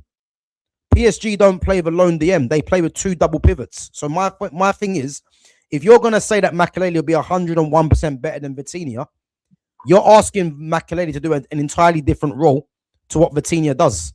So it doesn't make sense, because Makelele can't do what Vitinha currently does for PSG. And that isn't because Makelele is a bad player. It's just that Vitinha's skill set is a lot different. Whereas if you're playing with the one defensive midfielder, then I'd hear the argument for Makelele. But if you look at PSG's dominance, their dominance has been because they're playing a double pivot, not a lone six. So again, man, it's about understanding that, really. But Vitinha, but if Makelele, I'm fine with that. Makelele said Kante was better than him, but Makelele is better than Kante. He is. Kante was a workhorse, man. He wasn't a technically skilled player, Kante. And to be fair as well, you got to remember Kante got compared to Makelele because obviously defensive. Because they're black and bald. That's why. And, let's keep it real, man. They're black and bald, man. You know what I'm trying to say? You don't know what's going on there. Black and bald and can run. If Makelele's turned around and said Kante is better than he is, it's because he's that humble guy. Just like everyone hears how humble Kante is. Bro, Makelele was the same, innit? Like, so, yeah, Makelele's not the guy that's going to sit there and say, I'm the best defensive midfielder that ever breathed there. That's part of the problem. You know what I mean? It's part of the problem. You know what I mean? He will sit there and say, oh, fucking Declan Rice is better than me because he's that humble guy. You get me? Like, he's just going to say that, innit? Like, Kante will fucking turn around and say all that kind of shit when he's retired, and you're looking at him like, I know what you did. Why are you even downgrading yourself? But it's because he's humble, innit?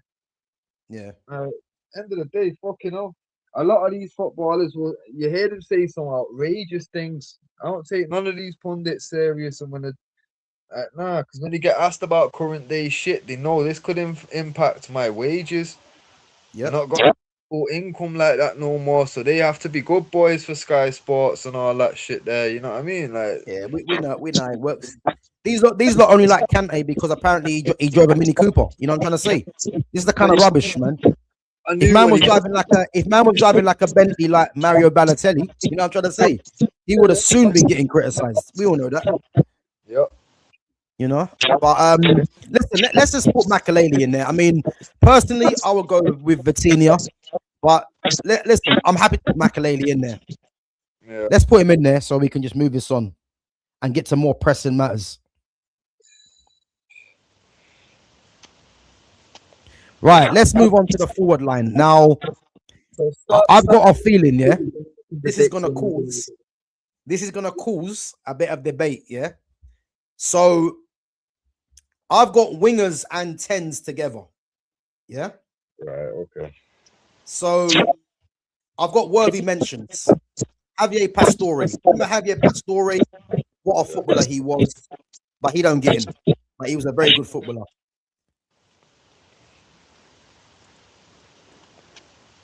Ezekiel Lavezzi. If you remember Ezekiel Lavezzi, yeah, I'll tell you one thing for sure, yeah. On the Pro Evos back in the day, he was a problem. Let me tell you now, yeah. Ezekiel Lavezzi was an absolute problem on Pro Evo. I can't remember what Pro Evo it was, yeah, but I kid you not, he was one of the best players on the game. He was sharp, skillful, change of pace. Like, he was an absolute problem. I'm telling you, yeah. But again, because of the level of quality, he don't get in. I mean, I've thrown Lucas Moura in there for banter. You know what I mean?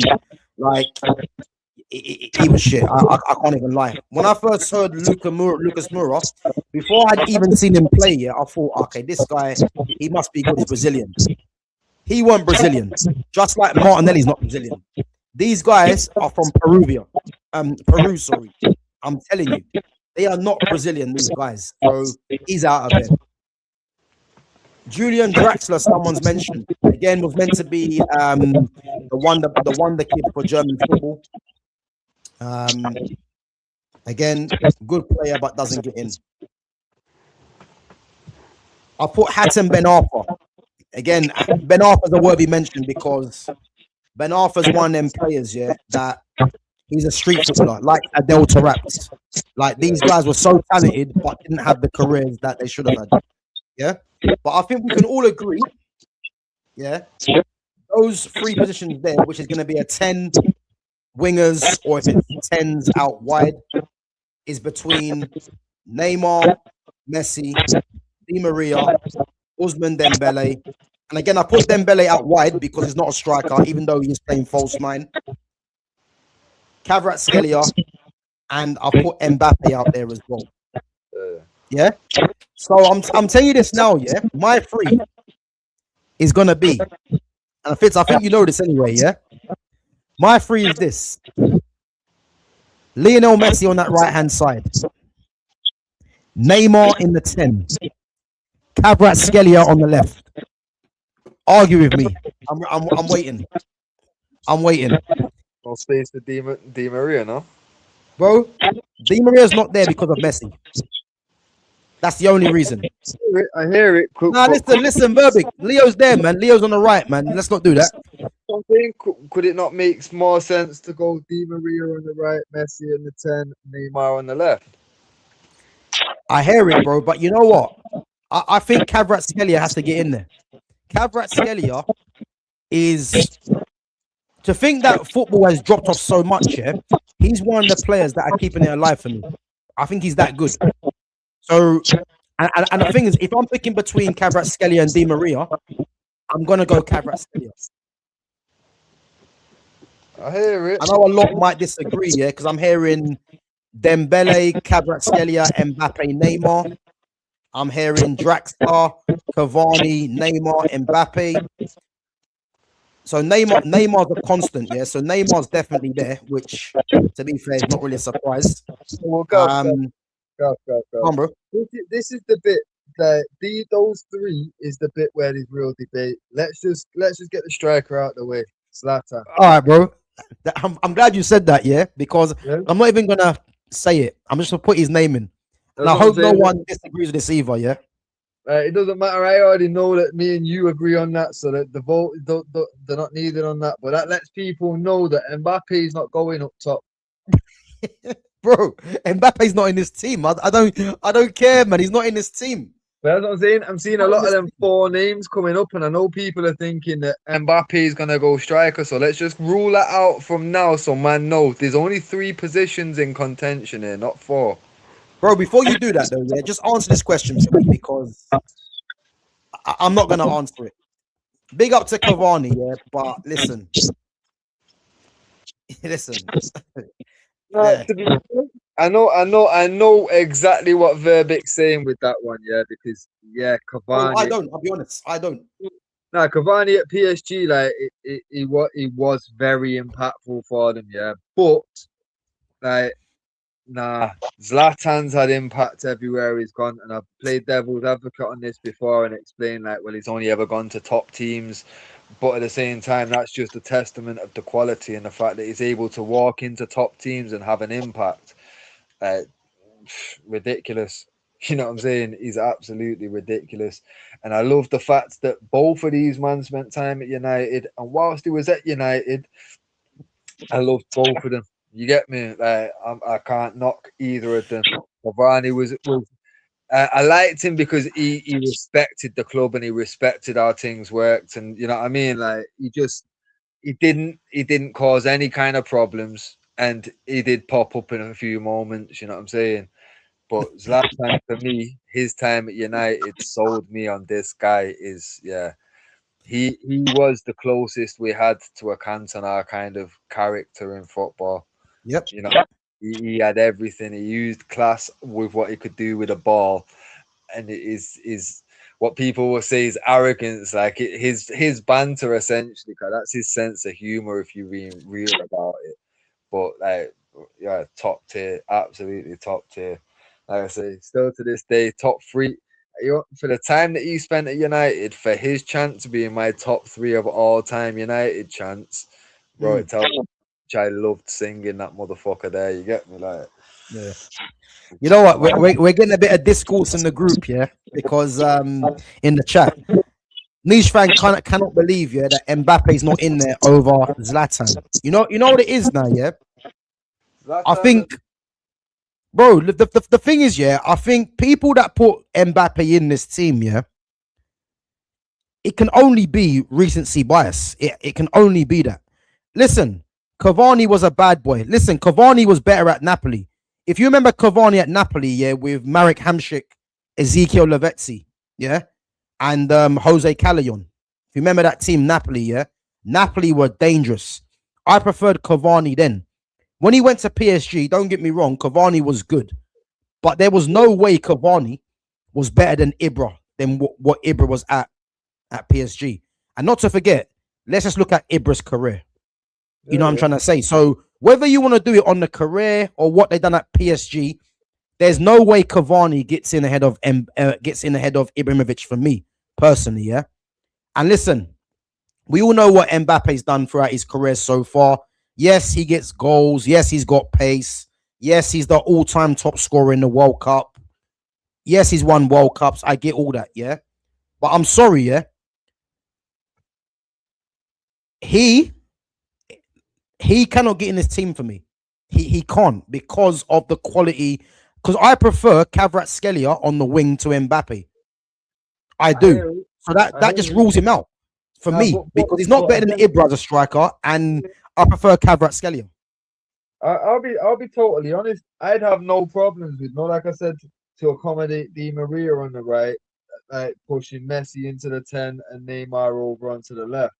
I wouldn't mind doing the same for Mbappe just for the fact of what he's won and the career he's had so far has been top tier. But again, he's not won a Champions League. You know what I mean? Like he's everything he's done's been international, really, and obviously he's won fucking a few leagues. But uh, we we're talking about someone that's had such a great career so far, gets numbers, whatever. No fucking Champions League and no Ballon d'Or. It's like, well, Yeah, in the same conversation as Di Maria. You know what I mean? Like yeah, it's not like he's a dead cert like a Neymar or a Messi. Cause these men have already proven these names have to go in. Mbappe, yep, give him another 6 years, he might be one of them guys where it doesn't matter. He has to be in this. But let's yeah, be clear. Whilst he was at PSG, he was a massive record signing for them, cost them huge money, and all they wanted to do was win a Champions League, and they didn't win it until they fucked off, and then they won it twice.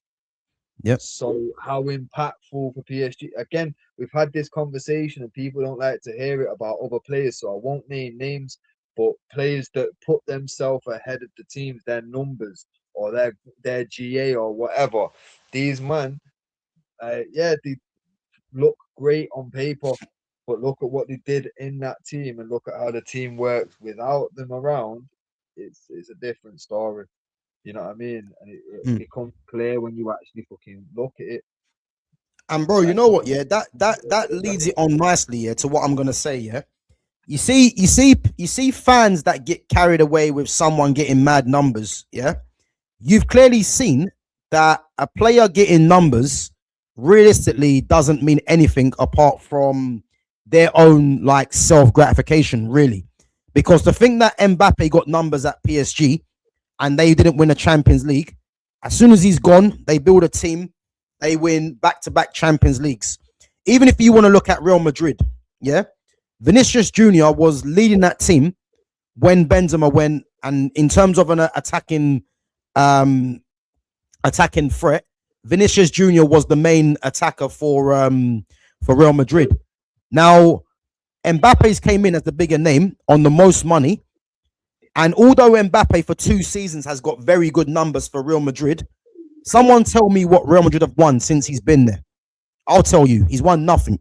Yeah. So my point to you is, yeah, this is why I always use the argument with Bruno Fernandes. Yeah. It doesn't matter how many numbers a player's getting. Yeah. Ultimately, if a player's getting numbers and your team's not winning the trophies, it means nothing. All it means really is that that player is literally getting hyped up because he's getting numbers, but it's all about his own self gratification. But the reality is, football's a team game. So if a team are not winning trophies, but you're getting good numbers, why should that matter? It should only matter, yeah, that you're getting those numbers if it ends in your team getting trophies.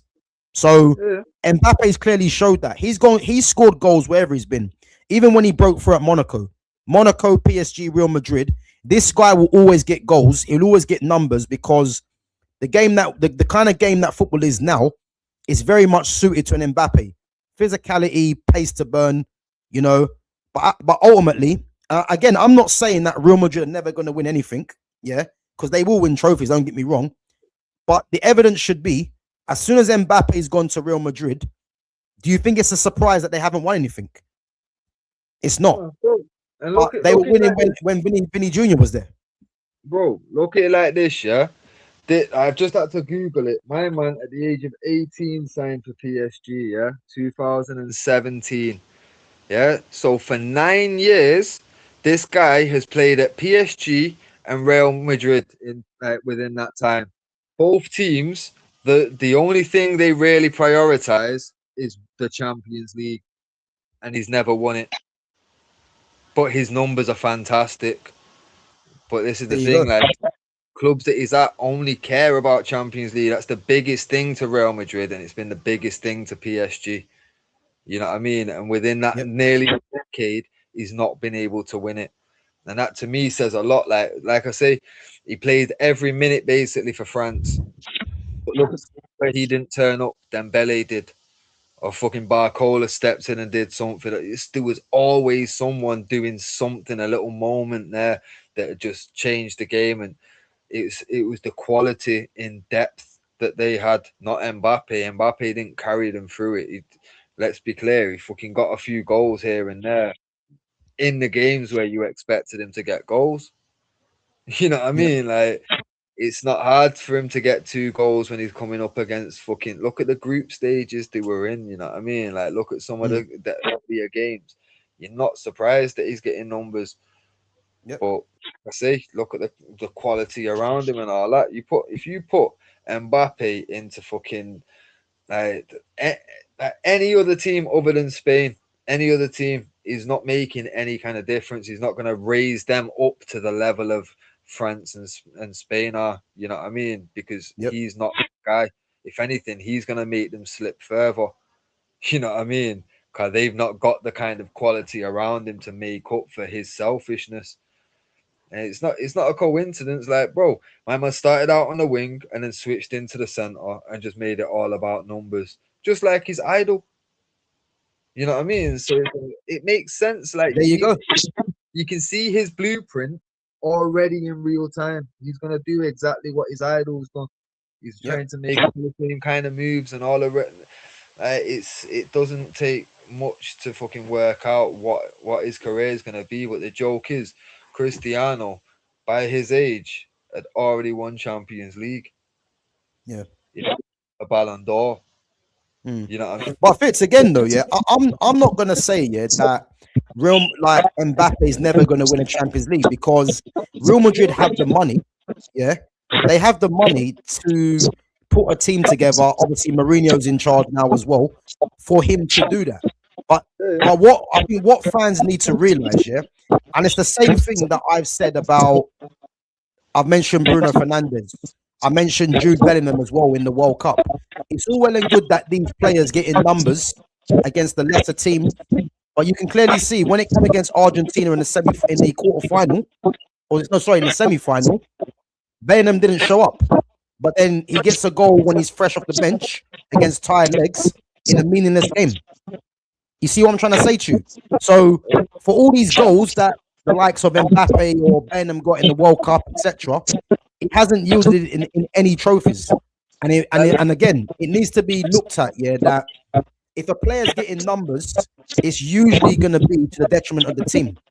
Yeah. You know, if you're getting numbers and your team are winning, fair enough. Yeah, cause like, yo, bro, if we say let's put up fucking I don't know, Wayne Rooney against Didier Drogba, yeah? Yeah. Wayne Rooney probably got better GA, but Drogba popped up in all the big games. There you go. His goals won trophies, got him across the line. You know what I'm saying? Like, yes, fucking Rooney would have contributed to the league and contributed along the way in fucking cup matches and shit, but he wasn't the guy that, like, if I was a Chelsea fan, anytime they reached the final, I'd have had money on Drogba scoring because it was easy cash. Yeah. I'm saying, put him in a big game, I'm putting money on him. Like, he's going to do something. You know what I mean? Fucking absolutely ridiculous because you could rely on him in the biggest moments, but people would instantly brush him off because they'll look at his numbers in his career and say, well, that's not impressive for a striker. But what's impressive is the games that he got those numbers in. You know what I mean? Like, he didn't stat pad against fucking nothing teams like that. He was getting his numbers in fucking finals and like constantly in the biggest games. Like, how many times I saw him fucking score against United pissed me off. But he's one of them. He's one of them that you hate to watch, but once he's fucking left, you're like, yeah, what a fantastic player he was. Bro, he was a big game player, and you know what makes me laugh as well, yeah. When people talk about the best ever strikers to play in the Premier League, yeah, they don't try and say, like, where would you rank Drogba really? Bro, he's got, for me, if we're talking Premier League, you already know who my top guy is. Yeah. And then from there, we've probably got a conversation between what order it goes, but he's definitely got to be top 4 or 5 at least. Like I say, Right. it's not. No, but bro, I agree. Yeah. But I can guarantee you this, yeah.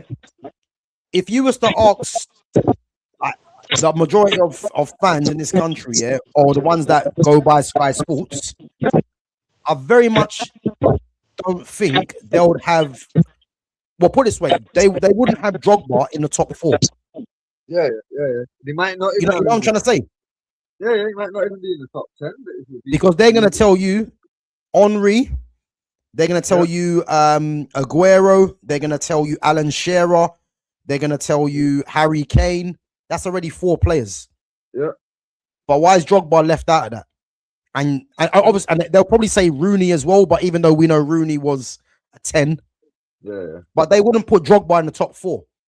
Yeah. I mean, if you're asking me, who had a better impact in the Premier League, Shearer or Drogba? I'll tell you Drogba did. But Shearer, because Shearer's got the record, because Shearer spent the majority of his career in England, they're going to tell you Shearer. But was Shearer better than Drogba? Really? And people will say, like, oh, and obviously he didn't get the trophies because he played for Newcastle. Yo, let's not forget, my man went to Blackburn Rovers when they were the fucking multi-millionaire fucking takeover, you get me? They were coming in to do what Chelsea did. They set the blueprint for Chelsea. Blackburn Rovers in 95, 94 times. they was coming in and breaking records left, right, and centre for people. They were building in a super squad technically. Still didn't win shit. But he won one, and then that was it. Couldn't win again, and then eventually he's fucked off because he knew he'd lost his chance. Cause we wanted to come in for him, and then he'd fluffed that up. So we got fucking Solskjaer in, and then obviously from there, like, well, Arsenal didn't want him clearly because they never fucking got linked to him or nothing. So I might as well go back. Fuck it, he knew, but that's the thing, man. Fucking. You got goals, but as we're saying, what was that a positive for his team or a detriment because he only won the league title once at Blackburn? And considering again, man, this is a conversation that's always going to rumble on, isn't it? But yeah, man, I think a lot of these things just need proper conversation rather than just people just saying things. But as I said, yeah, I think he's a prime example, Drogba, isn't it? Let me go through some of these comments quickly before we get the 10 and the wide players in, or the 10s out wide. Big up to Mick Moore, says, hi Gav, first time I watched you live, always comment on your content, better than Goldbridge. Yeah, big up to Mick, sorry, not Mike. Yeah, listen, I've seen you commenting on my content, man. Big up to yourself.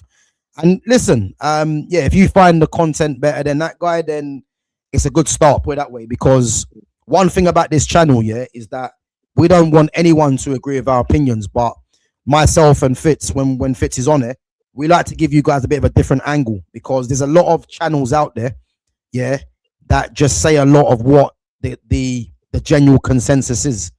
You know, you're never going to get this on the channel, and doing things like this as well, you know, the all-time 11s, it's good for conversation, isn't it? But I think myself and definitely I know Fitz does as well, we like to remember players of the past and compare them to what's actually going on now. You know what I'm trying to say? So this is why we love doing things like this, man. So again, if it's the kind of content that you like, man, then it's going to be a regular thing that we do anyway. So yeah, big up to yourself, man. And yeah, keep commenting, man, as well. Because I say, like, you know, there's a lot of stuff that I do put out that isn't popular.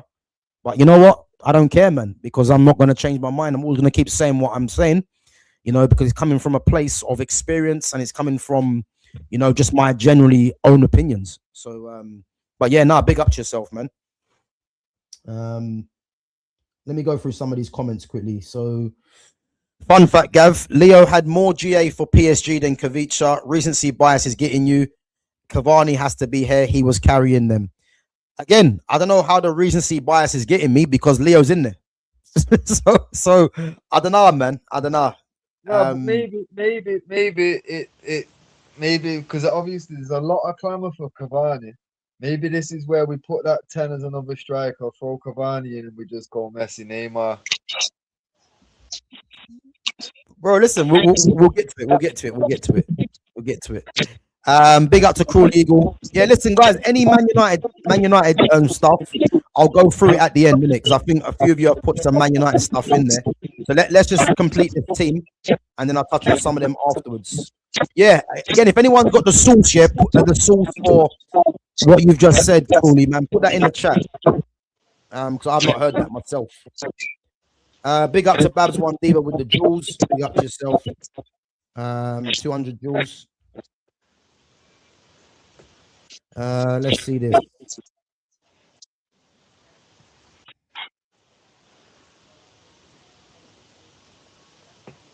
Bayern Munich winning 14-0. My God. 14 million. Who they playing? A university team, I'm saying. 14-0. Yeah, that's crazy. From the sounds of it, they're just playing a fucking empty side of a pitch. Yeah. Bro, listen, look at this. Yeah, this is what I'm trying to tell you, yeah? Drogba isn't even top 10. Balotelli was better than Drogba. But you see, the thing is, though, yeah? Niche fan, big up to yourself, yeah? But why do you think Drogba is not in the top 10? What is that based on? Because you put Erling Haaland in there, yeah? And let's get it right, yeah? Erling Haaland is a serial goal scorer. But if you're saying that Haaland's in there and Drogba's not, I want to know what you're basing that on. That's all I'm asking. I need to know what you're basing that on. 15-0 full time, mad. Let me know what you're basing that on. It's a guarantee I know what you're going to come back to. And this is part of the problem. But anyway, listen, let's get back onto this team. I think we can all agree, yeah, that Neymar's in there, yeah? Yeah. All right, so I'm going to put Neymar in the 10. I'm going to put Neymar in the 10, yeah? And again, I don't think this guy needs any introduction. You know, I think the biggest accolade you can give to Neymar, yeah, is that if he was in this era right now, in his prime, he's by far the best player in the world. Yeah. The only thing with Neymar is that Neymar was coming through an era with Messi and Ronaldo, yeah, where popularity, you'd probably say, and maybe, well, even though Neymar did get numbers, yeah, but popularity probably worked against Neymar because this is a generational talent, this Neymar, you know what I'm trying to say? And I think in terms of ability, the only one close to Neymar in ability is Messi. That's it. Ronaldo, like Neymar's more talented than Ronaldo. He is, but Ronaldo obviously had the numbers, he had the PR, the hype. And again, don't get me wrong, Ronaldo did show up in the big games. That's not what it's about. But just how I like to see the game played. Because remember, I watched Ronaldo like yourself, Fitz, yeah? We watched Ronaldo when Ronaldo was a skinny winger coming from Sporting. You know, bare spots on his face, you know, playing right wing, making his debut against Bolton. Did I believe Ronaldo would have come on to become the player that he became? No, not really. So it's testament to Ronaldo, isn't it? Really. But when I look at how the game's played and just the ability of someone like a Neymar, I put Neymar ahead of Ronaldo based on ability. But in terms of the mentality, Ronaldo's obviously right up there, don't get me wrong. But Messi and Neymar for me, in terms of ability, you know, and I put Hazard up there as well. But Hazard for me didn't have the mentality of a Ronaldo. Put it this way, yeah, if Hazard had the mentality of Ronaldo with his ability, Hazard's up there with Messi and Neymar. Obviously, not so much with the goals, but in terms of ability, you know what I mean. So, that's how I see it. That's how I see it. But we're getting mad ones. We're getting Cavani right wing. Cavani is right wing, not Leo. Kvaratskhelia on the left. In terms of striking, would you say prime Neymar is better than prime Mbappe? But again, this term striking makes no sense because what does that mean? Because does Mbappe get more goals than Neymar? He probably does. But Neymar's not a goal scorer like that. Neymar's a create first player that gets goals. So I mean, in terms of striking, it doesn't really make sense, that question. If you're saying who's the better player, Neymar's by far the better player. By far. But if you're looking at someone to get you goals, you probably look at Mbappe because Mbappe is more of a goal getter than what Neymar is. But so yeah, that term striking is kind of difficult to kind of answer that question. Neymar was always overlooked because of Messi and Ronaldo around at the same time. 100%. And if it wasn't for Messi and Ronaldo, Neymar dominates the Ballon d'Ors. He does. To think that Ousmane Dembele, who I think is a good player, has got a Ballon d'Or and Neymar hasn't, you can't tell me that's a problem. And what it tells you is that if Neymar was in his prime in this era right now, he's dominating football. Just like the way that Yamal is doing at the moment. You know what I'm trying to say? So that's what it is, man. All right, let's get this left winger in. For me, yeah, it's between Kvaratskhelia.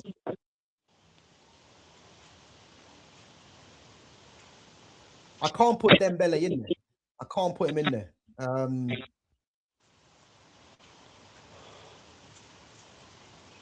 Fitz, what are you thinking? What are you thinking? I'm not gonna lie. Should we go right hand side or left hand side first? Because Messi's in there for me. So if anything, you might as well just bang Messi in, innit? There's no point waiting. Yeah, Messi's in there. I'm putting Messi on the right hand side. Like, I can't believe we're having a debate over Messi and Cavani. Like, It's yeah, No, like bro, it's that's some what of I'm the saying. worst I've heard. I have to be honest.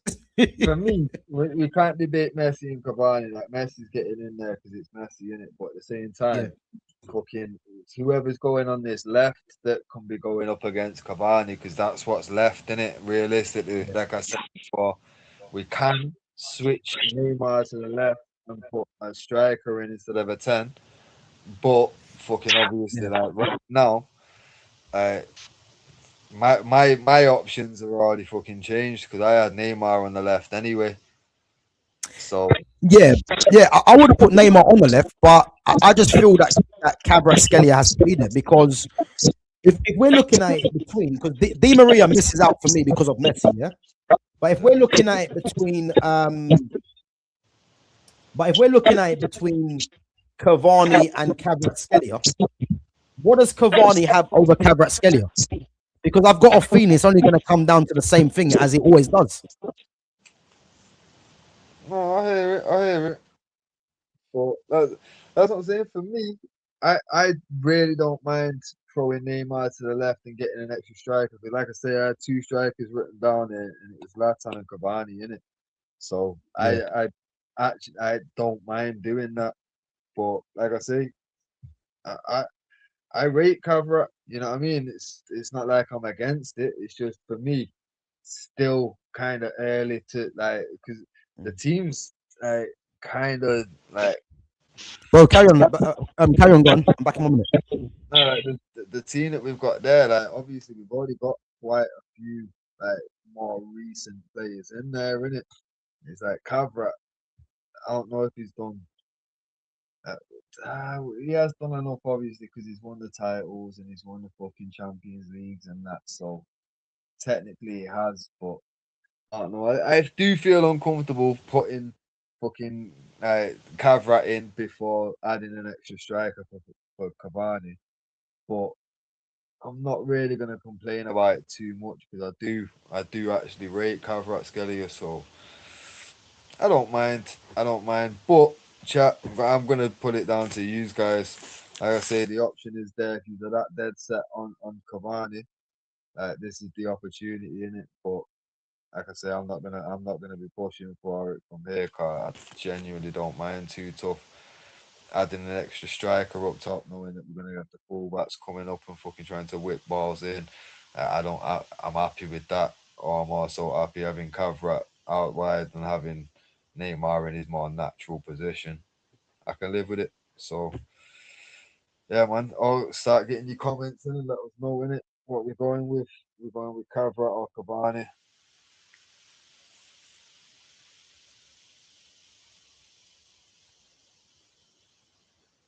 And Verbic, I've just come on the fucking chat to see what's being said. I can't remove anyone. Gav's controlling it all in it from his side. I'm just a guest on this shit. But like I say, I feel like obviously I understand what you man are saying about getting Messi out of there, like, but Verbic Cavani right wing is mad. It's mad that I can't argue that. Like I say, fucking getting Kavrat's position switched out. That one could be an option, but like I say, I think Messi's getting in there. It's similar with Neymar. Like Neymar, uh, it's it's how good of a player he was, and you know what I mean. Like yeah, it's difficult to like dislodge them. It's almost that same as at the start of the stream when we was discussing the R9 stuff. And even like my debate, like why I was saying I still have to vote for Buffon, even though it shouldn't go to him. It's one of them. Like certain names have to get in. Messi and Neymar are gonna have to, guys.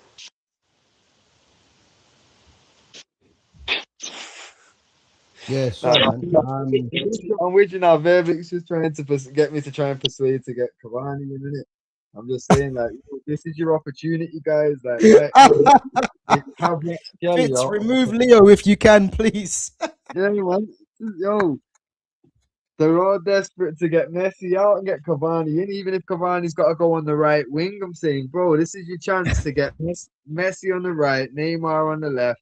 and just switch out and get Cavani up top. Like, vote Cavani over Cabra, and you're good. To be fair, you know what though, yeah. I think Football Calm has made a good thing. So he's saying he rates Messi, yeah, but it doesn't understand how Messi is there, not Cavani or Di Maria. Don't get me wrong, Messi is the GOAT, but it's based on what they did in PSG or the ability. And again, yeah, so it's a bit of both. And this is what we were saying earlier, yeah. So ability wise, it's unquestionable, yeah. And to be fair, like Messi did do well at PSG. It's just that I think everyone's talking about the fact that they never won the Champions League, yeah. But we have to remember Cavani didn't win the Champions League either. So this is what I'm asking, yeah. Are we putting what are we actually putting Cavani in for? Because if we're gonna go back to goals, then you might as well just put Mbappe in there. No, I hear it. I hear it. That's my point. So, but the thing is, I can understand the clamour for Cavani because I do love Cavani. Like I say, his time at United sold it for me. Like same with Zlatan. That's why for me, I had both of them down from the get go because yeah, Zlatan. If you've got to pick, I'm gonna have to go Zlatan. But bro, I'm gonna have to disagree. I'm gonna have to disagree though with what you're saying. You said, yeah, because I've seen Verbic say the same thing. I don't believe Cavani was great for Man United. I don't, not one bit.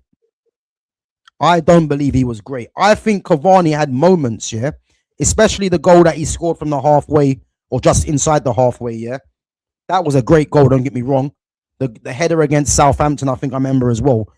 But I'm not gonna say Cavani was great at Man United. I don't think he was. no, that's what I'm saying. But for me, like when we announced we're signing a fucking mid-30s Cavani on a free from Yeah, PSG, I didn't expect the world from him. You know what I yeah, mean? But the fact that he came in, no ego. I swear he even swapped his shirt numbers over because next guys came in and shit that wanted his number. It's like, bro, no issue. Kept everything smooth. I don't want no problems. I'm keeping everything and everyone happy. And then, yeah, like I say, popped up in moments that still live on in my memory. You know what I mean? So it's like he was great for the expectation. Like when we signed Pogba for the money that mm, we signed him for, and Lukaku for the money that we signed him for, I knew Lukaku for straight away. You cannot live up to your pay. You know what I mean? Like no one's gonna be able to justify why we spent what we did on Lukaku. It doesn't matter how good he was gonna be. He already had a rod on his back. You know what I'm saying? Similar to yeah, Pogba. Pogba was going to get a little bit more of an allowance because it was like, well, he's one of our academies. He's come home, this, that, and the next. He's made himself the best player in the world and come home. So we'd have given him a little bit more leeway. But Lukaku, as history fucking proved, got no time. He was hated almost immediately. Everyone saw it as we're bringing in Pogba's mate because they fucking chilled together. They fucking signed him as well. Like everyone was yeah. pissed off about it. You know what I mean? It's like for me, Mm. I feel like I, when we're talking about impact at clubs, though, it's relative. You know what I mean? It's like yeah, for me, when they signed Messi, the expectation was they're gonna win Champions League now. So the fact that they yeah. didn't, his time there was a flop. You know what I'm saying? Same way, Mm, like and I just said it about Mbappe. Like, bro, for 9 years he's been playing for clubs that only care about Champions League, and he's not won it once. So how considering this guy got signed at what 18 and he's had 9 years, so the guy's 27 years of age. Yes, he'll probably win a Champions League before he's done, but he's 27 now. yeah. How much of a wonder kid was he? You know what I'm saying? Because you would have Bro, expected, he signals what football's become now. yeah, That's what he does. He literally create signals what football's become. Like 100%. he's hyped up PR, pace, and he don't get me wrong, he does get goals, but someone of his age now, you would have expected him to win the Champions League. And again, the fact that PSG won it as soon as he went, that just tells you everything. You know It what tells you though? everything, really.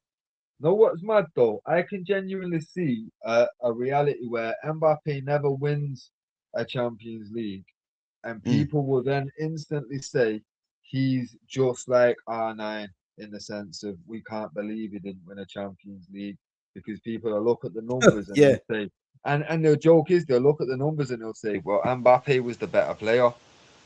You know what I'm saying? Yeah. It's fucking So ridiculous. we're dealing with that, And when that happens, I'm checking out. I'm going to start following cricket. I hear it. You know what though? Just quickly, yeah. And Verbic, you're killing me, man. I have to say you're killing me, yeah. So Verbic has now said, yeah, Cavani won 21 trophies for PSG, Mbappe 15, Leo won 3, yeah. But context will tell you, yeah, how many seasons was Messi at PSG for, how many was Mbappe there for, and how many was Cavani there for. If anyone knows how many seasons each three of them players were there for, put that in the chat, and then it will just dispel this myth.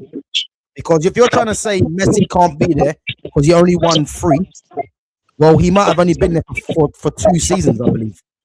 Yeah, and then this is the best one. This is the best one. Yeah, Messi's best season was 23 goals and 20 assists. Yeah, Cavani's was 49 goals and 6 assists. Yeah, again, you're comparing a creator first to a goal scorer.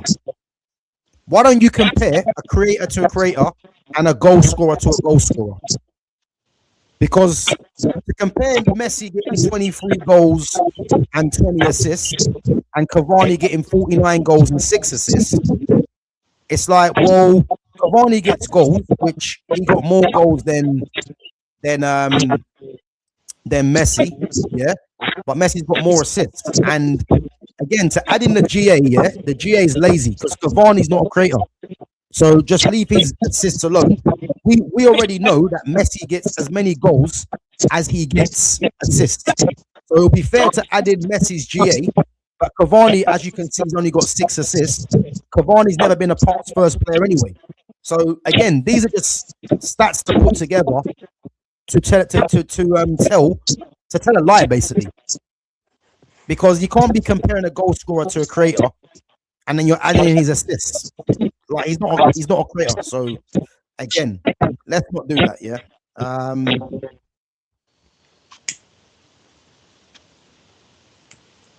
And again, as Mick has said, PSG didn't win the Champions League with Galacticos. They won it with a team. There you have it. That's why someone just hogging up numbers, it means nothing if your team don't win the big trophies or win trophies. You know? Yeah, Fitz, try and see if you can turn down your thing again quickly. Because I can still hear the... Yo, that's better, bro. No, it's still happening. It's still happening. My it's on basically the lowest that it can be now, isn't it? Yeah. Guys, it's still happening. Yeah, I don't know, man. It's odd. It might be. Yo. Yeah. I can wear it, man. I don't know what's happening.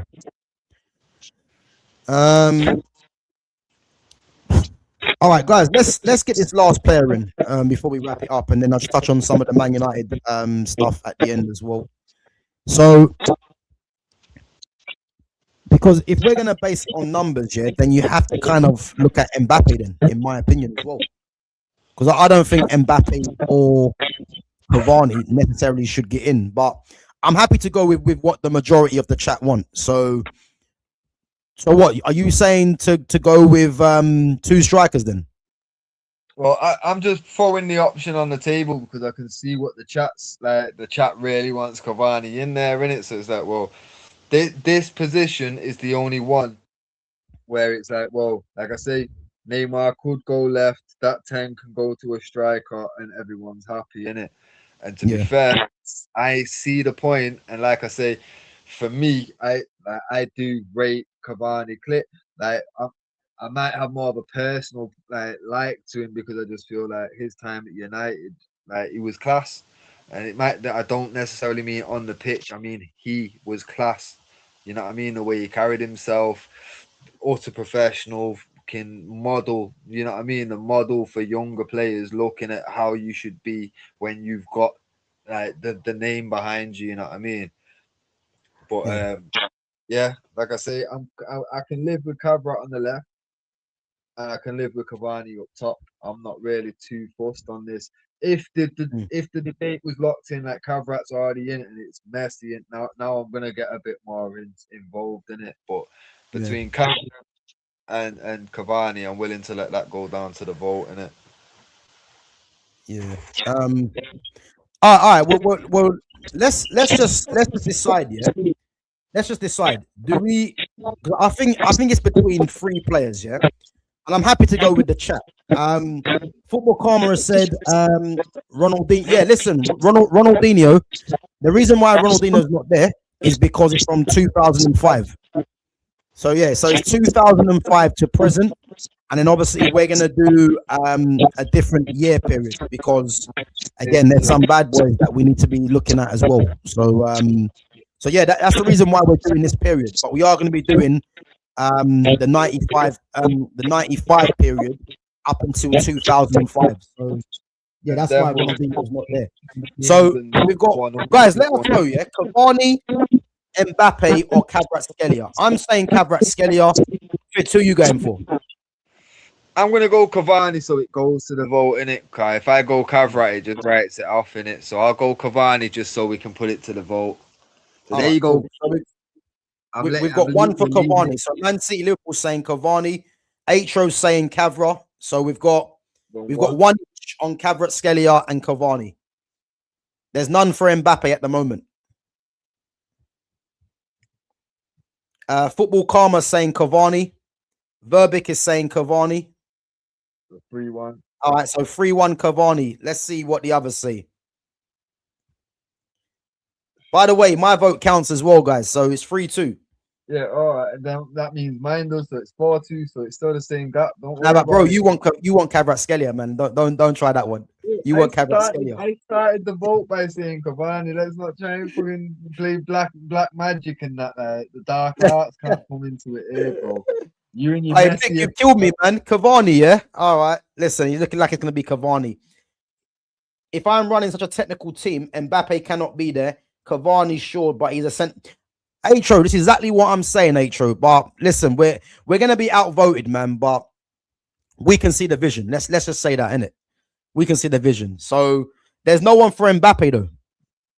Nah, No one for Mbappe. That's made. I would have thought there'd have been at least a couple that are saying Mbappe has to be, but maybe the point's been proven. Like obviously, fucking hell, he was signed for big money in a period where Champions League's all that matters. So it's hard Yeah. to vote for a minute when he fucked off and then he win it back to back. You're taking the piss, mate. You can't not look like the detriment at that point, innit? I hear it. All right, let's just put this team in, innit? So I've gone from, is it 4? Let me see if I can change this. 4-2-4. Go 4-4-2, innit? Yeah, I know, but the way they're setting up, I'm not really liking that. I don't want to see Neymar and Messi playing left and right midfield. Yeah, but you know they're not playing. You know exactly where they are. They're just out wide. Yeah. You know they're out wide. All right, so you guys are convincing me, man. Cavani. And Cavani's wearing number 10 at Boca Juniors as well. Yeah, that's ridiculous. It's ridiculous. It is what it is, isn't it? Let's put Verratti in there.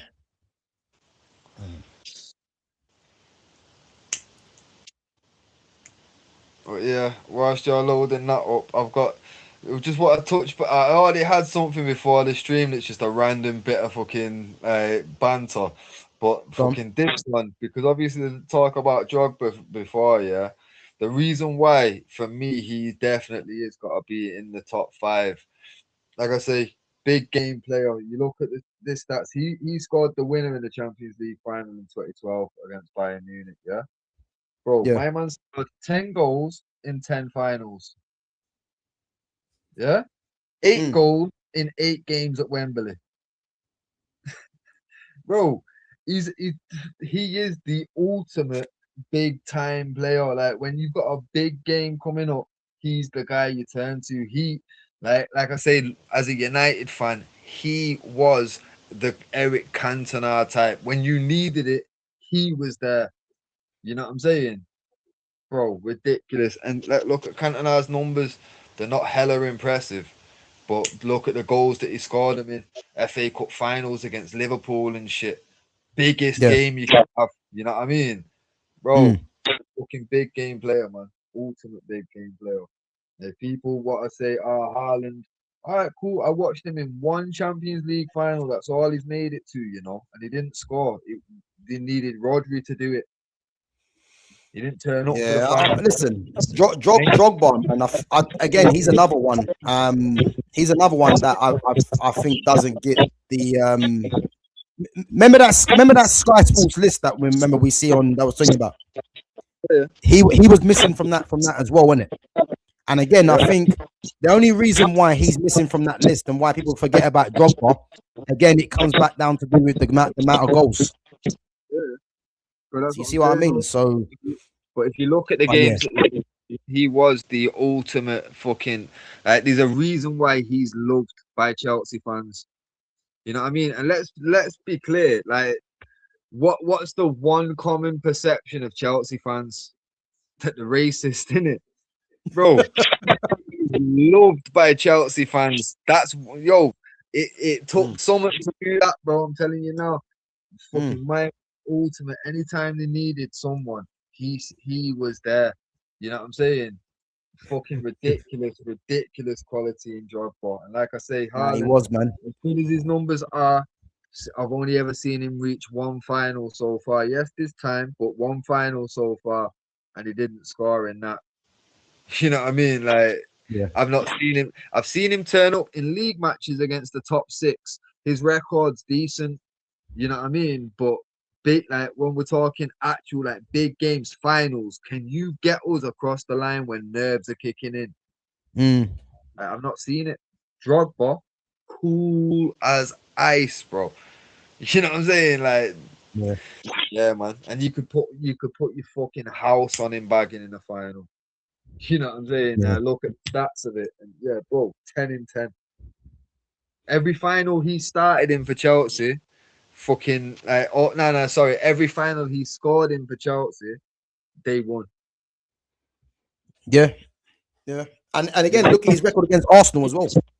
Yeah, ridiculous. That's what I'm saying. Mm. No, big games like his record against the big six will probably be fucking good because he always scored against Arsenal, always scored against us. He always got goals in the big games when it was needed, and that's the point. Yeah. Like his numbers, down what games they were scored in. Yeah. Fucking bro, one of the best that ever lived. Gotta be. Okay, 100. anyone can score fucking 5 against fucking West Brom. But I want to see you scoring in Champions League finals. I want to see you scoring and winning FA Cups, and that's what he was doing. Gotta give more respect to a man like Didier. Yeah. I hear it, man. I hear it. Ask Jamie Carragher, man. He'll probably give you the respect because that goal he done against Carragher. Listen, he should have retired after that. You know what I mean? But I big up to Dereless, man. Still not well. He's saying. Fitz is saying that. Gav, Fitz slipped in my food. It's gonna be a long recovery. I'm telling you now. Do you see what? Yeah, bro. I bet you had sauce. I bet you had salad. I bet you had all the shit that I've told you. Just, bro, if you're getting a burger, it's bread, burger, cheese, bread. That's all you need on that bitch. When you start having all these extra outside ingredients that aren't necessary, you're asking for. Get some side salad, man. Get some side salad. If you're all right. I bet it was the side salad and the dressing that did it to him. To stay away from it, bro. Go and get yourself a greasy fry up. You'd be good. He said he's gonna be out like Ugarte at this point. Yeah, listen. Let's hope Ugarte stays out indefinitely, man. I don't want to see that guy John the Man United shirt ever again. You know what I mean? Bro. Hopefully he needs to pass a medical and fuck off. Yeah, trust me, man. Let's get him out of here. But guys, listen, this is our all-time PSG team from 2005. So again, we did change the formation. It was meant to be a 4-2-3-1. I mean, I'm not gonna lie, I'm disgusted that Kvaratskhelia is not in there, but yeah, we obviously was outvoted, and obviously if we're outvoted, we have to put in the player that the majority of you guys want. So we went with a 4-4-2 in the end. Gianluigi Donnarumma in goal. Again, Buffon, as we know about Buffon, but Donnarumma for me was between him and Navas in terms of what they done at PSG. The back four, I think you got the two best fullbacks as a pairing right now in world football, in Hakimi and Mendes. And as Fitz said earlier about Hakimi, the only two really that better Hakimi is Cafu and Dani Alves. And again, I can't disagree with that because I think Hakimi's that good. I think Reece James is that level as well, but again, injuries have been a problem. And again, Nuno Mendes for me, on the other side, I think you're looking at the two modern day versions of Roberto Carlos and Cafu, Marcelo and Dani Alves, and I think that's how good both of them are. So they're in there. You got the Brazilian pairing of Thiago Silva and Marquinhos. Thiago Silva, again, one of the all-time best centre-backs. And then Marquinhos, was there at the very start of PSG's takeover. Obviously, he's their captain, their leader, and has obviously been part of that back-to-back Champions Leagues. Again, there was Sergio Ramos that we was looking at. Again, Ramos, one of the best defenders of his generation, but didn't really have that much of an impact at PSG. And again, I was trying to get William Pacho in there because I think Pacho is underrated and is the partner of Marquinhos at the moment. Obviously, the midfield too, we was debating, Marco Verratti was in there, no doubt. But would it have been Makelele or Vitinha? And Fitz was clamoring for Makelele. I was saying more or less Makelele gets in there if we're playing with a lone DM, a lone six. But obviously, because there's a double pivot in there, I was thinking it has to be Vitinha because Verratti can do what Makelele does and more. But listen, Makelele was a top player, and obviously the position was named after him, so we had to get him in there, really. There was debate, from the 4-2-3-1. Messi and Neymar, for me, were no-brainers. I know some of you were trying to get in Mbappe. I think someone even said, obviously, it's Di Maria as well. But again, if it's Di Maria or Messi, Di Maria was a bad boy, but Messi had to be there. Neymar was a no-brainer. And obviously it meant that we changed the formation. I wanted Kvaratskhelia in there, but there was a lot of clamour for Cavani to partner Zlatan Ibrahimovic. We had someone, I can't remember who it was, that said that Ibra over, it was Niche fan, saying that Ibra over Cavani was mad. I think it's mad for you to even question that, what I'm trying to say, because Ibra gets in there every day of the week, twice on a Sunday, what I'm trying to say. So, listen, it was an easy decision to get Ibra in there. But again, I think Cavani wouldn't have got in there for me. I have to be honest, because I don't like the 4-4-2 anyway. I grew up in the 4-4-2 era, but I prefer the 4-2-3-1, a 4-3-3. But again, Cavani, for what he's done for PSG, obviously that went over what Kvaratskhelia is doing. And I think Kvaratskhelia, man, could find himself hard done by. Again, Ousmane Dembele, another one. I would like to have got him in there. But we have to remember, Ousmane Dembele is a wide player who's now playing as a false nine. And even when you watch Dembele now, it's like this guy looks weird playing out wide now. Because Luis Enrique saw the vision to play him as a false nine. But I think Dembele, if I'm looking at Kvaratskhelia or Dembele on the left, I'm going Kvaratskhelia. So Dembele really didn't get in there because you're not going ahead of Ibrahimovic for me, So, and then obviously on the right, you got Leo, and obviously you got Neymar there as well. So, listen, this is a strong team. Can this team be improved? It can for me. I'll take out Cavani, Makelele maybe. I don't know, but it's a strong team, man. So, yeah, I'm happy with it. Fitz is as well, and yeah, listen, that's going to take some beating, and obviously we are going to be doing Monaco next week. So we've got Monaco, Lyon, and we've got Marseille as well. So let's see what them teams can put up. So I think Monaco's team, you might get a certain somebody that might figure. He might not. We'll have to wait and see. Because I'm telling you this now, I know somebody that will be in there, and I'm not gonna spoil it. But listen, Monaco got some interesting players, man. So you never know. Both of them might be in there. To see who you're talking about, one set. Say again. Say again. Oh, I see a few. I see a few. I'm not gonna say anything, yeah, but I'll tell you now, they both could get in, and it might be a potent team, put it that way. But I'm not gonna ruin any names, so you guys have to wait until next Thursday. But guys, just as a heads up as well, yeah. So me and Fitz are gonna carry on this all-time 11. So we are gonna be moving the day though, so we might actually end up doing it on a Saturday, but we're only gonna do that once the season kicks in. So we've got what 4 weeks until the season starts. Obviously, Man United playing Hull on the 22nd. Is it of September or August? August. It's August, isn't it? Yeah, it's August. They're playing. So yeah, once the season starts, guys, we are going to be doing every Thursday. Obviously, we are going to sort out a time as well. So every Thursday is going to be pure Man United talk on a Thursday, and then on the Saturday, again, we'll sort out the times. We are going to be doing the all-time 11. So yeah, this will be getting moved to the Saturday once the season starts. So yeah, there's going to be some sort of structure going on in terms of you know what the schedule's going to be based on that.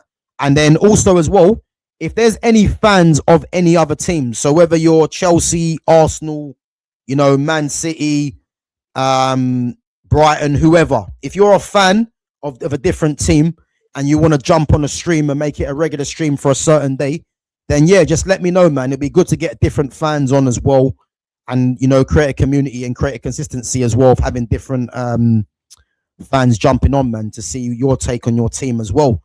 So and yeah, that's something that's gonna happen in the new season. Go on, bro. And one thing I like about that, like different fans and like, because I'll often ask Jonas, what do you think about what's going on at United? Like, because it's good to know what rival fans like view and see, and like, because like, bro, fucking, I'm not gonna lie,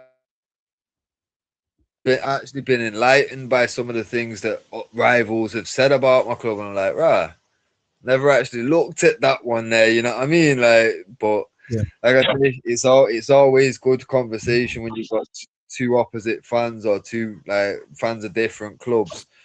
Conversation, cause you've always got different opinions there, you know what I mean? But obviously, yeah, exactly, man. It makes for good conversation, isn't it?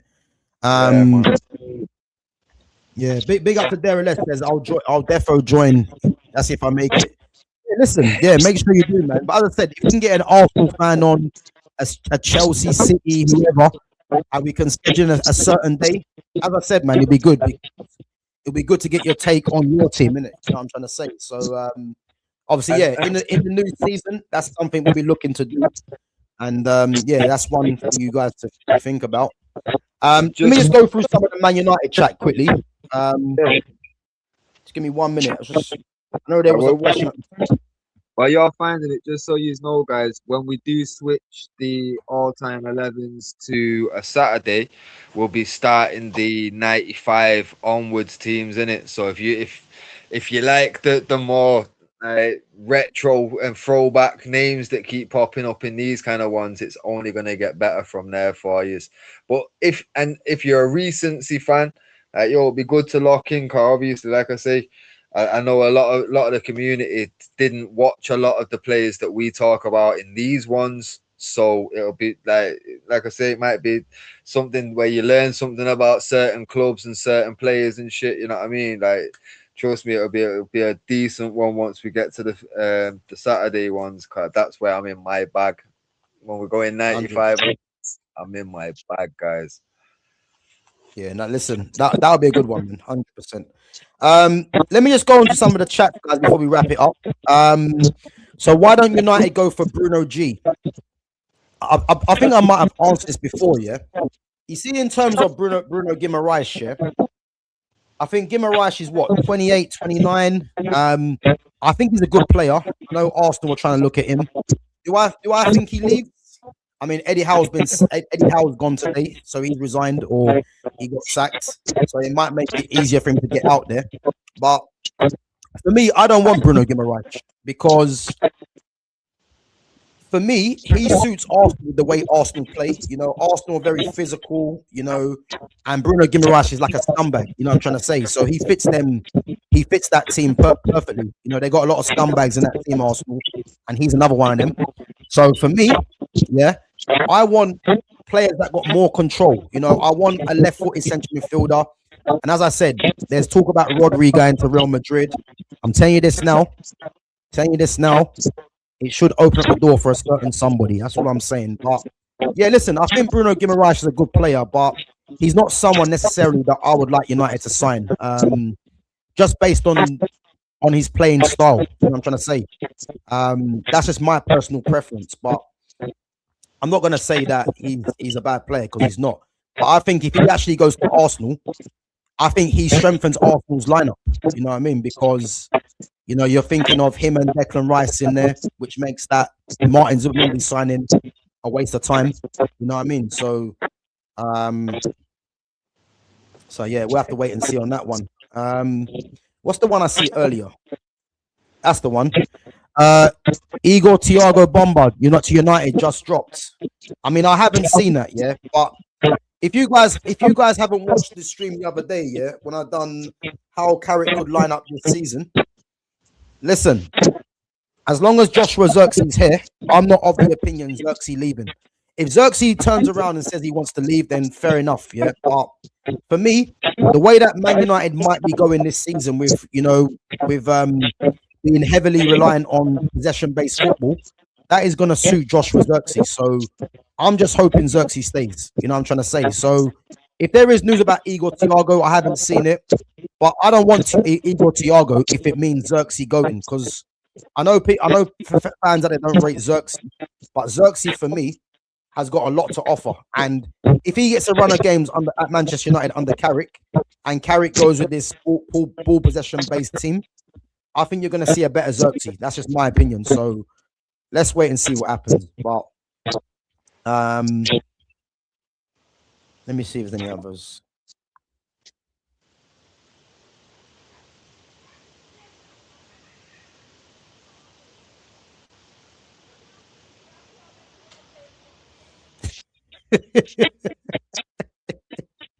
So I'm just going through the chat, man.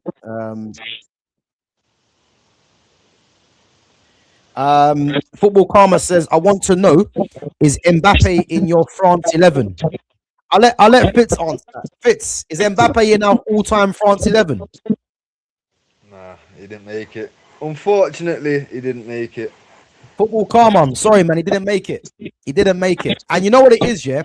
I think fans of this era now will be thinking, how the hell is Mbappe not in the all-time France 11? And it goes to show you, yeah, the players that he's up against were serious players. And it shows you that how much the level has dropped in football, because striking, we had Benzema, and on the flanks, we had Ribéry and Henry. And the thing is, if Mbappe does get into this team, it can only be in place of Henry. Yeah. Realistically. So he doesn't come close to Arsenal Henry either. Huh? And Mbappe doesn't come close to Arsenal's Thierry Henry. I'm not asked about the Barcelona version of Henry. Arsenal, yeah, ridiculous. Yeah. The French team was mad, to be fair, but yeah. Romano is in the chat. Romano. So Igor Thiago is not worth a look. Yeah, listen, Igor Thiago is not a bad player, but I just don't think Man United need to sign him. I think I'm happy with Zirkzee and Sesko, because, you know, I just think both of them offer totally different things. And the facts are, if we go to a style of play that I'm hoping that we're going to do, I'll be happy with either player, because they both offer different strengths. But a lot of it would depend on if Zirkzee decides to go. But I don't think Zirkzee goes. So yeah, listen, I'm happy to see if he what's the name in it? If he stays, you know what I mean? What do you think, Fitz? Anyway, Before we wrap it With up. that, yeah, well, I just had a quick search then, and the only club that I'm seeing him linked to is Tottenham. But if you remember, like towards, I think it was around about January time, I was saying that Igor Thiago definitely will end up with a move at some point over the next 12 months, whether it's a January move or it's a summer move. He's gone. Hmm. And you were saying now he's just signed an extension. Like, bro, Hmm. at them smaller clubs, they do that to increase the transfer value. And Hmm. players that make the name at them smaller clubs are happy to do that shit because they know I'm gonna go. And instead of going for 35, I can go for 60 and it helps the club but more, you know what I mean? So like Hmm. I kind of seen through the contract extension and thought he's definitely going somewhere. And to be honest, I for me, based off one good season, I don't think he's gonna be worth the money that you've got to pay to get him from Brentford now. But like I say, he is a good striker from what we saw of him last season. But Hmm. bro, he's like what 25, 26. That was his first like standout season kind of thing. It's like Yeah. the money that you're gonna spend on that, it's still just as much as a risk for me because it's not like he's shown real consistency or shown anything where it's like, yeah, you know what, I think he's gonna be the changer. God, fucking how many times have bro? We've seen Kevin Phillips get 30 goals in a season and then never Yeah. did anything close to it again. You know what I Hmm. mean? Hmm. It doesn't necessarily mean he's Prem proven just because he's done it in the Prem for one season. He needs to do it for two or three to justify like a 60, 70 million. But like that's what it will be. No, I Yeah. can't justify it, man. Thing, Especially thing from is, he's actually signed a new contract recently as well. but So I know, like with that kind of thing, them smaller clubs, players will happily sign an extension, knowing that they've got a verbal agreement. Like, look, we'll let you go for 65, but right now you're only listed for like 35 because you've only got 2 years left or something. So they'll mm, extend just so the club can get more money because they know I'm going to go for X amount. You know what I yeah, mean? So like I already seen when he got the contract extension, I was still saying if anything that made me think he's definitely going because yeah, that's the kind of shit that them smaller clubs like to do. Like they try to get more money out when they know we can't hang on to this guy much longer. Fuck it, mm, like they have that talk where it's like, look, really appreciate everything you're doing for the club. If anyone comes in, we don't want to step in your way, but ideally we'd like to get X amount for you. But right now, we'd need to extend your contract to justify that fee, bro. Them, no players do that kind of shit because it's like a bit of a loyalty thing to the club, and you know what I mean. Like it's just one of them.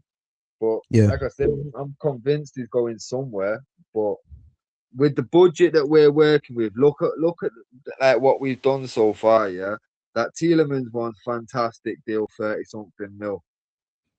Fucking Andre Santos for what, like 50 mil, bro. yeah, We're essentially we're bargain hunting. We're trying not to spend over a certain amount, and that's yeah. what's ruled out. Like every player that we've asked or inquired about, like Tonali and all these, man, we've heard the price and said nope, too steep. You get me, and just move the fuck on. No more contact. But Fitch, the problem is as well. Yeah, a lot of fans are seeming to have a problem with that. I mean, I'm looking at Man United signing Tillemans and Santos, yeah, and because they haven't cost a lot of money, fans out there seem to be thinking that because we're not paying a lot of money for other players, it's not good business. No, Because you no, can't tell me that Yuri Tillemans is, you can't tell me that Elliot Anderson's better than Tillemans. He's not, and he yeah, cost 100 million. So the fact yeah. that Man United not spending that kind of money and identifying players that will get them stronger, I don't see the problem with it. You know what I'm trying to No, say? Because and it's clever for business. me, I don't mind doing that clever business because, like, for me, I said it months ago. We need a big window. We need like 9 players in, 7 to 9 players this window, and the Mm, only way you're gonna do that is on a budget.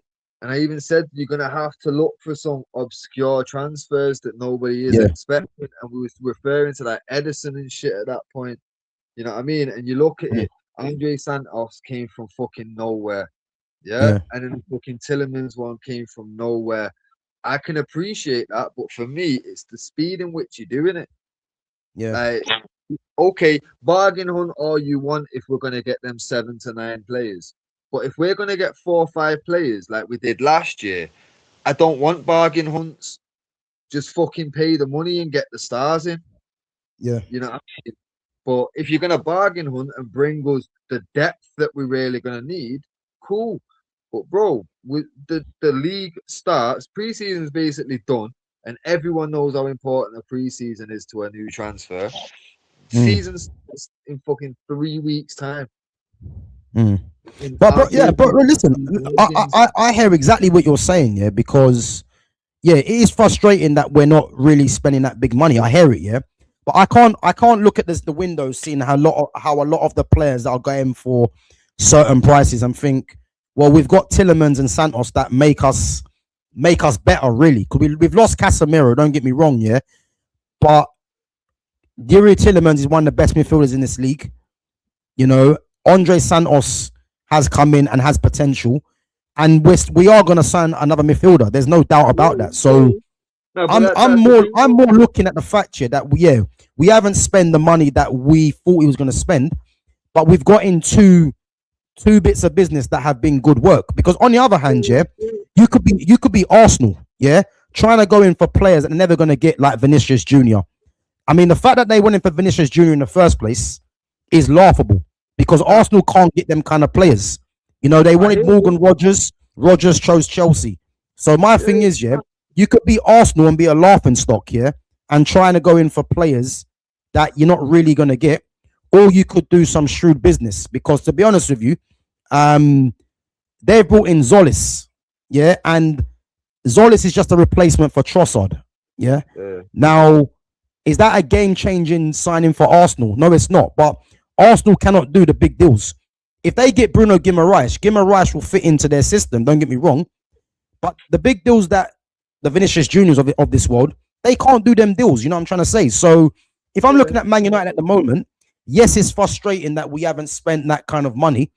But again, we've still got time in this window to still get another 3 players in, and Yeah, I'm still but optimistic that happens. yeah, You know yeah, what I mean? nah, but that's my problem, though. Yeah, like you're saying Mm. there, it's time to get another 3 players. Okay, that's 5 players. That's how many players we brought in last summer. Yeah, Yeah. we were throwing out 60 fucking 570 mils here and there. You get me? Like, how much was Sesko? Sesko cost about 60 mil, I think. Yeah, and Mm. Bumo was the same, round about 62. Same for Cunha.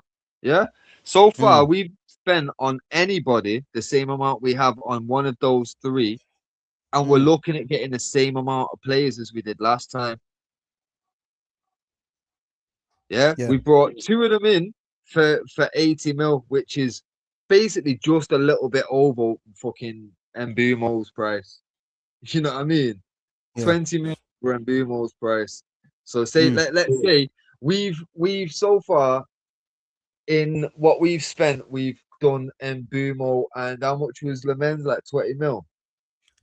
I think it was even less than that, like 14. I think it might have been. Yeah, so let's say it's roundabout and Bumo and Lemens is what Yeah. we've spent so far. So right Mm. now I'm looking at it. Bear in mind, bro, that was a summer where we didn't qualify for Europe. We were thinning out the herd. We were letting players go out on loan because we don't need depth. Yeah, and we Mm. still spent like 60 odd mil a player. Yeah. Yeah. So far, Mm. this window, what we've spent matches Lamens and Mbumo, and you're talking another 3 players. Okay, cool. Them 3 players need to cost 60 odd mil then. Minimum, because you spent that without qualifying for Europe, which is 100+ million. You Yeah. know what I mean? So if you're not going to put this money into it, why does making top 4 matter to us if you're not going to spend the money on our players and strengthening our squad Bro, to the really? window's not shut yet, and I believe the next signing is gonna cost upwards of 60 million. I do believe that. But that's what I'm saying. No, they've give us nothing to believe. Like for me, like yeah, cool. If you're gonna spend that kind of money, it would have been to bring in Tonali or bring it like whilst the deal's there to be done. Now We've even discussed it before where, look, centre mid, we're looking at options. Baleba ruled himself out. Bearman have fucking already made moves and shit. So now we're looking at the options, and now the thin as fuck. There was bare options before. Yeah. Now, with 3 weeks left to go before the league kicks off, the options are fucking thin to none. You know what I mean? So now, Well, I think out of all those players, I think we all know who it's going to be between, in it. Yeah, Alex Scott's not happening for me. That's a way. That's not going to happen. And again, I think if Alex Scott was to go, why doesn't he go to Liverpool or Chelsea? Because he's got his old manager at Liverpool, and Chelsea already had a bid rejected anyway. Yeah, for me, it's between Camavinga, Baleba, Manu Kone. I think they're the three really I'm looking at, and I'm hoping and Adam Wharton's in there somewhere as well. But again, I don't know innit. But I'm just believing that, you know, because Baleba wants to come to the club, but obviously it's the fee with Brighton. Camavinga doesn't want to leave Real Madrid, but again, if Rodri comes in there, they're gonna have to sacrifice someone, and they've already let everyone know that Camavinga's up for sale, innit? You know what I'm trying to say? So I do think Man United get another player through the door. Me, I 100% believe. The only player for me that's left on the table for centre mid is like, because they've already kind of ruled out the fucking Baleba thing because of the price. So they're looking realistically at Camavinga because they're not going to pay Wharton's money. Yeah, Alex Scott, same. They're not paying that kind of money. You know what I mean? Like, it's not going to happen, and there's more logical places for him to go anyway. So for me, you've got Camavinga or nothing. And I feel like, literally, I've said it before, I feel like they're waiting to find out what happens with Camavinga. And if they can't get it done, back up, they'll just have to pay what fucking Brighton want for Baleba. And for me, that's not the business now. You're leaving it to the last minute, which they did. This time last year, we were all hyping that fucking Baleba wants to come. He's still fucking not come. We still haven't had a run. But the thing is, Baleba hasn't ruled himself out. Baleba wants to come to the club. It's just Brighton, the thing with Brighton, though, isn't it? Yeah, that's what I'm saying. Though it's basically been ruled out by us because we're not looking to pay that fucking fee. You know what I'm saying? Yeah. So with that not really on the table right now, I can see that being the emergency backup. We know what they want, and we've got personal terms basically wrapped up anyway. So it'll be a quick deal once we pay the money. But I think they're waiting to see what happens with Camavinga, because if we're going to spend that kind of money, we'd prefer to do it off Real Madrid. You know what I mean? So I feel like now we've got Camavinga, or we're going to get overcharged on Baleba. Now that to me is not good business, and leaving it to the last fucking minute. Potentially, I hear it. Yeah. I'm saying we've got 3 weeks till the season starts. There's probably like another week or two before the fucking bro. Let me stop you on there quickly though. Yeah, let me stop you on there quickly. Yeah. How do we not know that behind closed doors, United are not doing business now?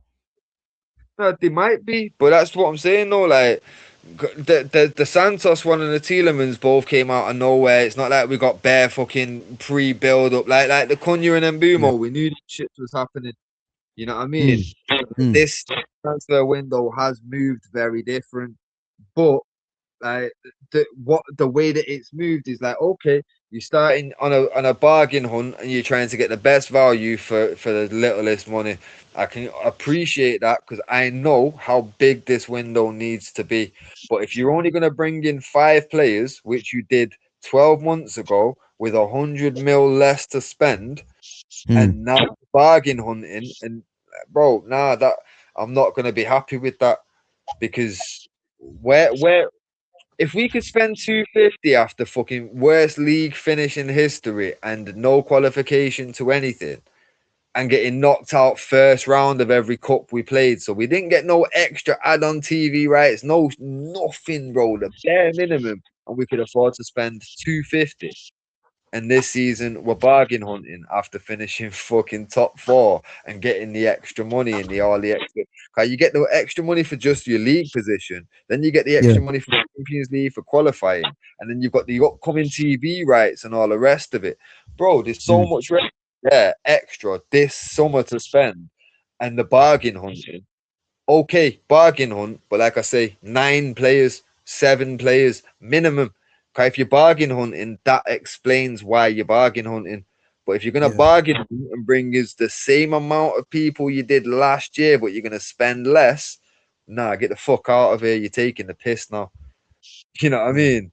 So I'm frustrated with it because, like I say, I've got bare different people and different fans shouting me like, bro, what happened to this fucking massive window you were gonna have? Because I'm saying when we started off like with the little bargains and that, like, yo, could all start coming into place now, you know what I mean? Once we got them 2 fucking first ones wrapped up, like maybe yeah, they've got a few and they're all coming, but it's been quiet since. You know yeah. what I mean? It's like it does really leave you thinking, well, we probably will only get like 3 more. And then when you think, well, that's what we did last summer, preparing for less competition. We've brought a Mm. bunch of people back off loan, but they're all going out anyway. No one's staying, other than maybe Rashford, who people are still talking. We're trying to get a swap deal to get him out of the club. Bro, doesn't make sense.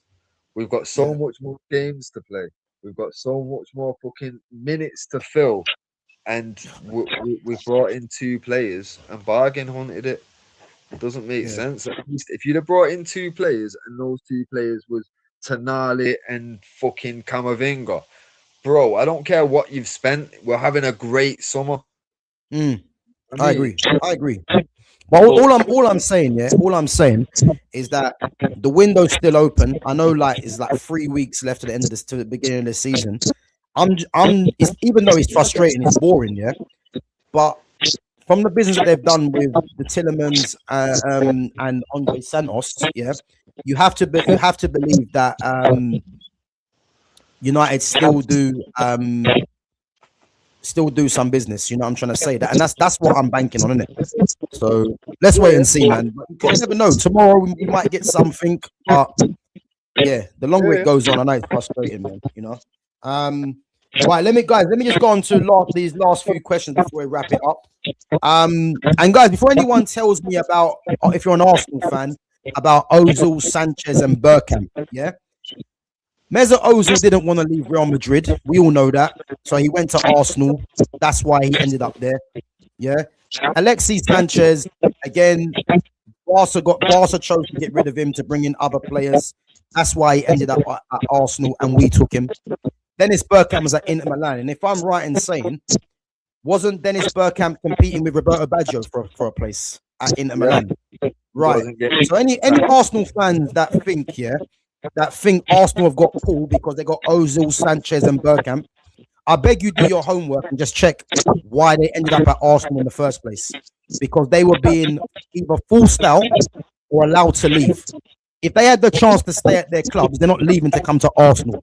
So this is why the Vinicius Junior one makes me laugh. They've got no chance of getting Vinicius Junior, and I'll tell you why as well. Remember when I said when they decided to give Bukayo Saka a new 300 grand a week contract? You're now going to see why that's a problem. Because any player you get in now that is by far better than Bukayo Saka, you're going to have to pay beyond the roof for those players, yeah? And not to mention as well, we don't know if Bukayo Saka has in his new contract that he has to match the highest earner when they come through the door. That could be a possibility. So again, Arsenal don't have any pull. Let's stop the nonsense. Right. Big up to Mick Moore says, do you think Cole Palmer would fit in at Man United? 100% he would.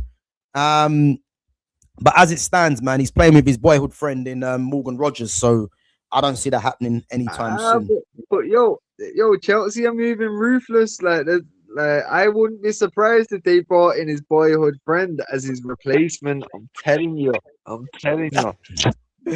Bro, if they did, man, listen, we're laughing, man. We're cheering. I ain't gonna lie, but I'm just not taking it seriously, man. I'm not taking it seriously. You know what I mean? Nah, I hear it. You know what I'm trying to say? But yeah, this Arsenal got pulled. It's a load of crap, man. These guys are delusional, man. What pool have they got?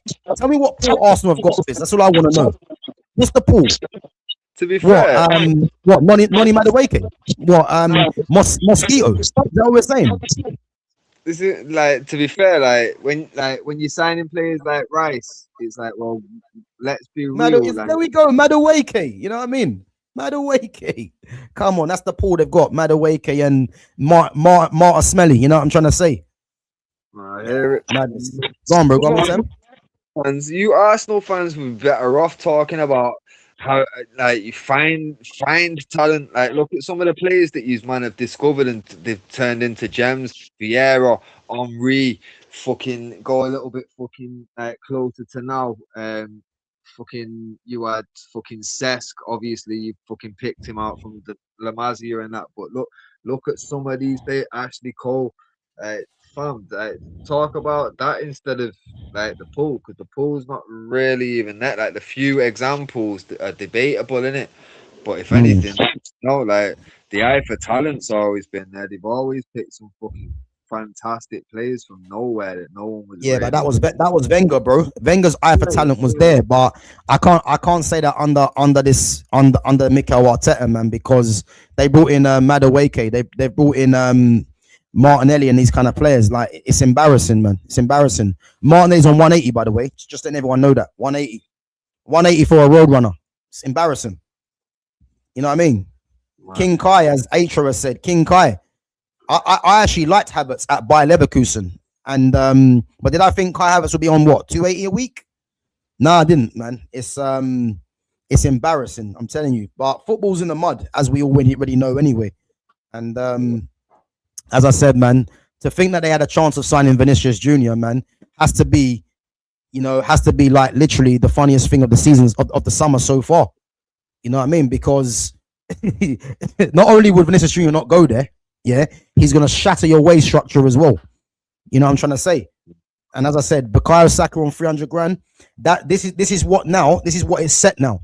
Because any top player coming to Arsenal, and when I mean top player, I mean in players that are amongst the elite, that are rated as the best in the world, as soon as they get there, they're going to ask, all right, who's your highest earner? And then Arteta's going to say Bukayo Saka. Not only are they going to laugh, yeah, they're going to say, right, you're at least paying me as a minimum 100 grand more. You know what I'm trying to say? So it's just that simple, man. So I don't want to hear Arsenal have Paul. I don't want to hear it, man. They ain't got no Paul. Look at their lineup. There ain't one player there that you can say has been a Paul. You know what I'm trying to say? So let's cut the crap, man, and keep it moving, innit? But listen, guys, we're gonna have to wrap it up anyway. Hey, yo, go on, bro. Go on.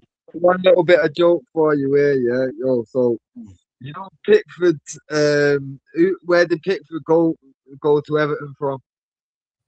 Where did he come from? Yeah. Sunderland, isn't it? Yeah. So he's been at Everton now 9 years, Pickford, yeah? Yeah. Within that 9 years, Sunderland have got relegated to the Championship, relegated to League One, had a whole documentary about the fall off, yeah? Then got a promotion to the Championship, won the playoffs, and qualified for Europe. Meantime, Pickford has qualified for Europe once with Everton in 9 years. That's crazy. That's mad. How is that, bro? That's mad. Yeah, that's mad. That's mad. I was flabbergasted when I seen it. I was like, that's insane. That is fucking insane. But yeah, I thought that was a nice little fucking little gem for everyone. Like, that's fucked. That Pickford from that's now crazy, on. man. That's actually crazy. That's mad. Jordan Pickford, man. Crazy. But listen, guys, let's wrap it up anyway. As I say, big up to all the mods for coming through each and every time. Atro, make sure you holler at me, man, after the stream, innit? So just send me a DM or just send me a comment or something so I can mod you on the channel, innit? So yeah, big up yourself, man, for coming through again.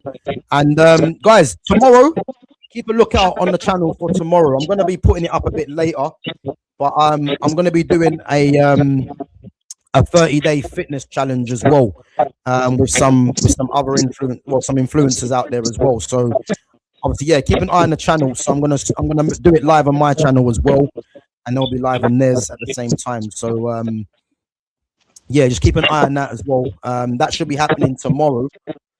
I'm gonna say about 12 or 1 o'clock. So if you guys are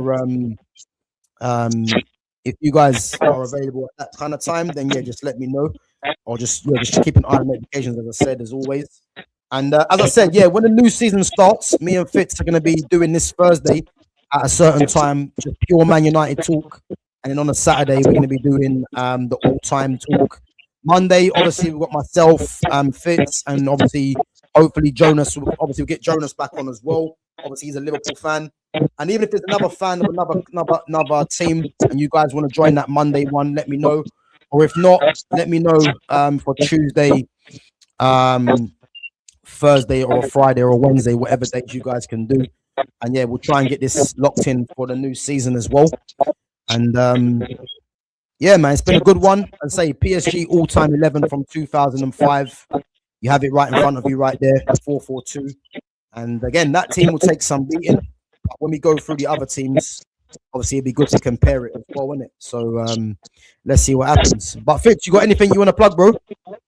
Nah, man, just everyone make sure you go out and check the shorts or the reels or whatever the fuck they call them nowadays, innit? I know you've got a lot of reels and shorts that come up every day that fucking obviously you do a lot of long form stuff. I know, like me personally, I like watching long form, so I don't even normally go to the shorts. Yeah. Please all go to the shorts and check stuff out, man. Make sure you leave in comments as well to help drive the eyes up in it, make it reach more fucking people and that. Yeah, big up, man, big up. But as I said, even just mention the shorts as well, because even Mick, that's in the channel now. So he found me, I believe, through a short or through a video. So again, shorts and videos don't really get the full conversation in it. So again, when I discuss things, I like to go in depth in it. So again, if you guys do see me through a short or through a video, and it's not making sense or whatever you might think, then yeah, just jump on the live, man. You can see the conversation that myself and Fitz have, or even if I'm by myself as well, in it. So yeah, make sure you guys check that out. But there will be some shorts coming out, guys, and some videos coming out over the next couple of days. So I think I've got 3 coming out tomorrow and then 3 the next day. And I've done a little short, which I'll probably bring out tomorrow as well. So yeah, keep an eye on that and just put your comments and your questions in there as always. And then make sure, you're hype. Make sure you're subscribing to the channel if you're new, and make sure you hit that like button as well. But yeah, as I said, I should be back, guys, tomorrow around 12 or 1 o'clock. As I said, it's going to be a fitness one with some people that you probably might have seen before. So yeah, I'm gonna obviously do a live one on my channel as well. So yeah, just keep an eye out for that one. And yeah, big up to yourselves for coming through each and every time.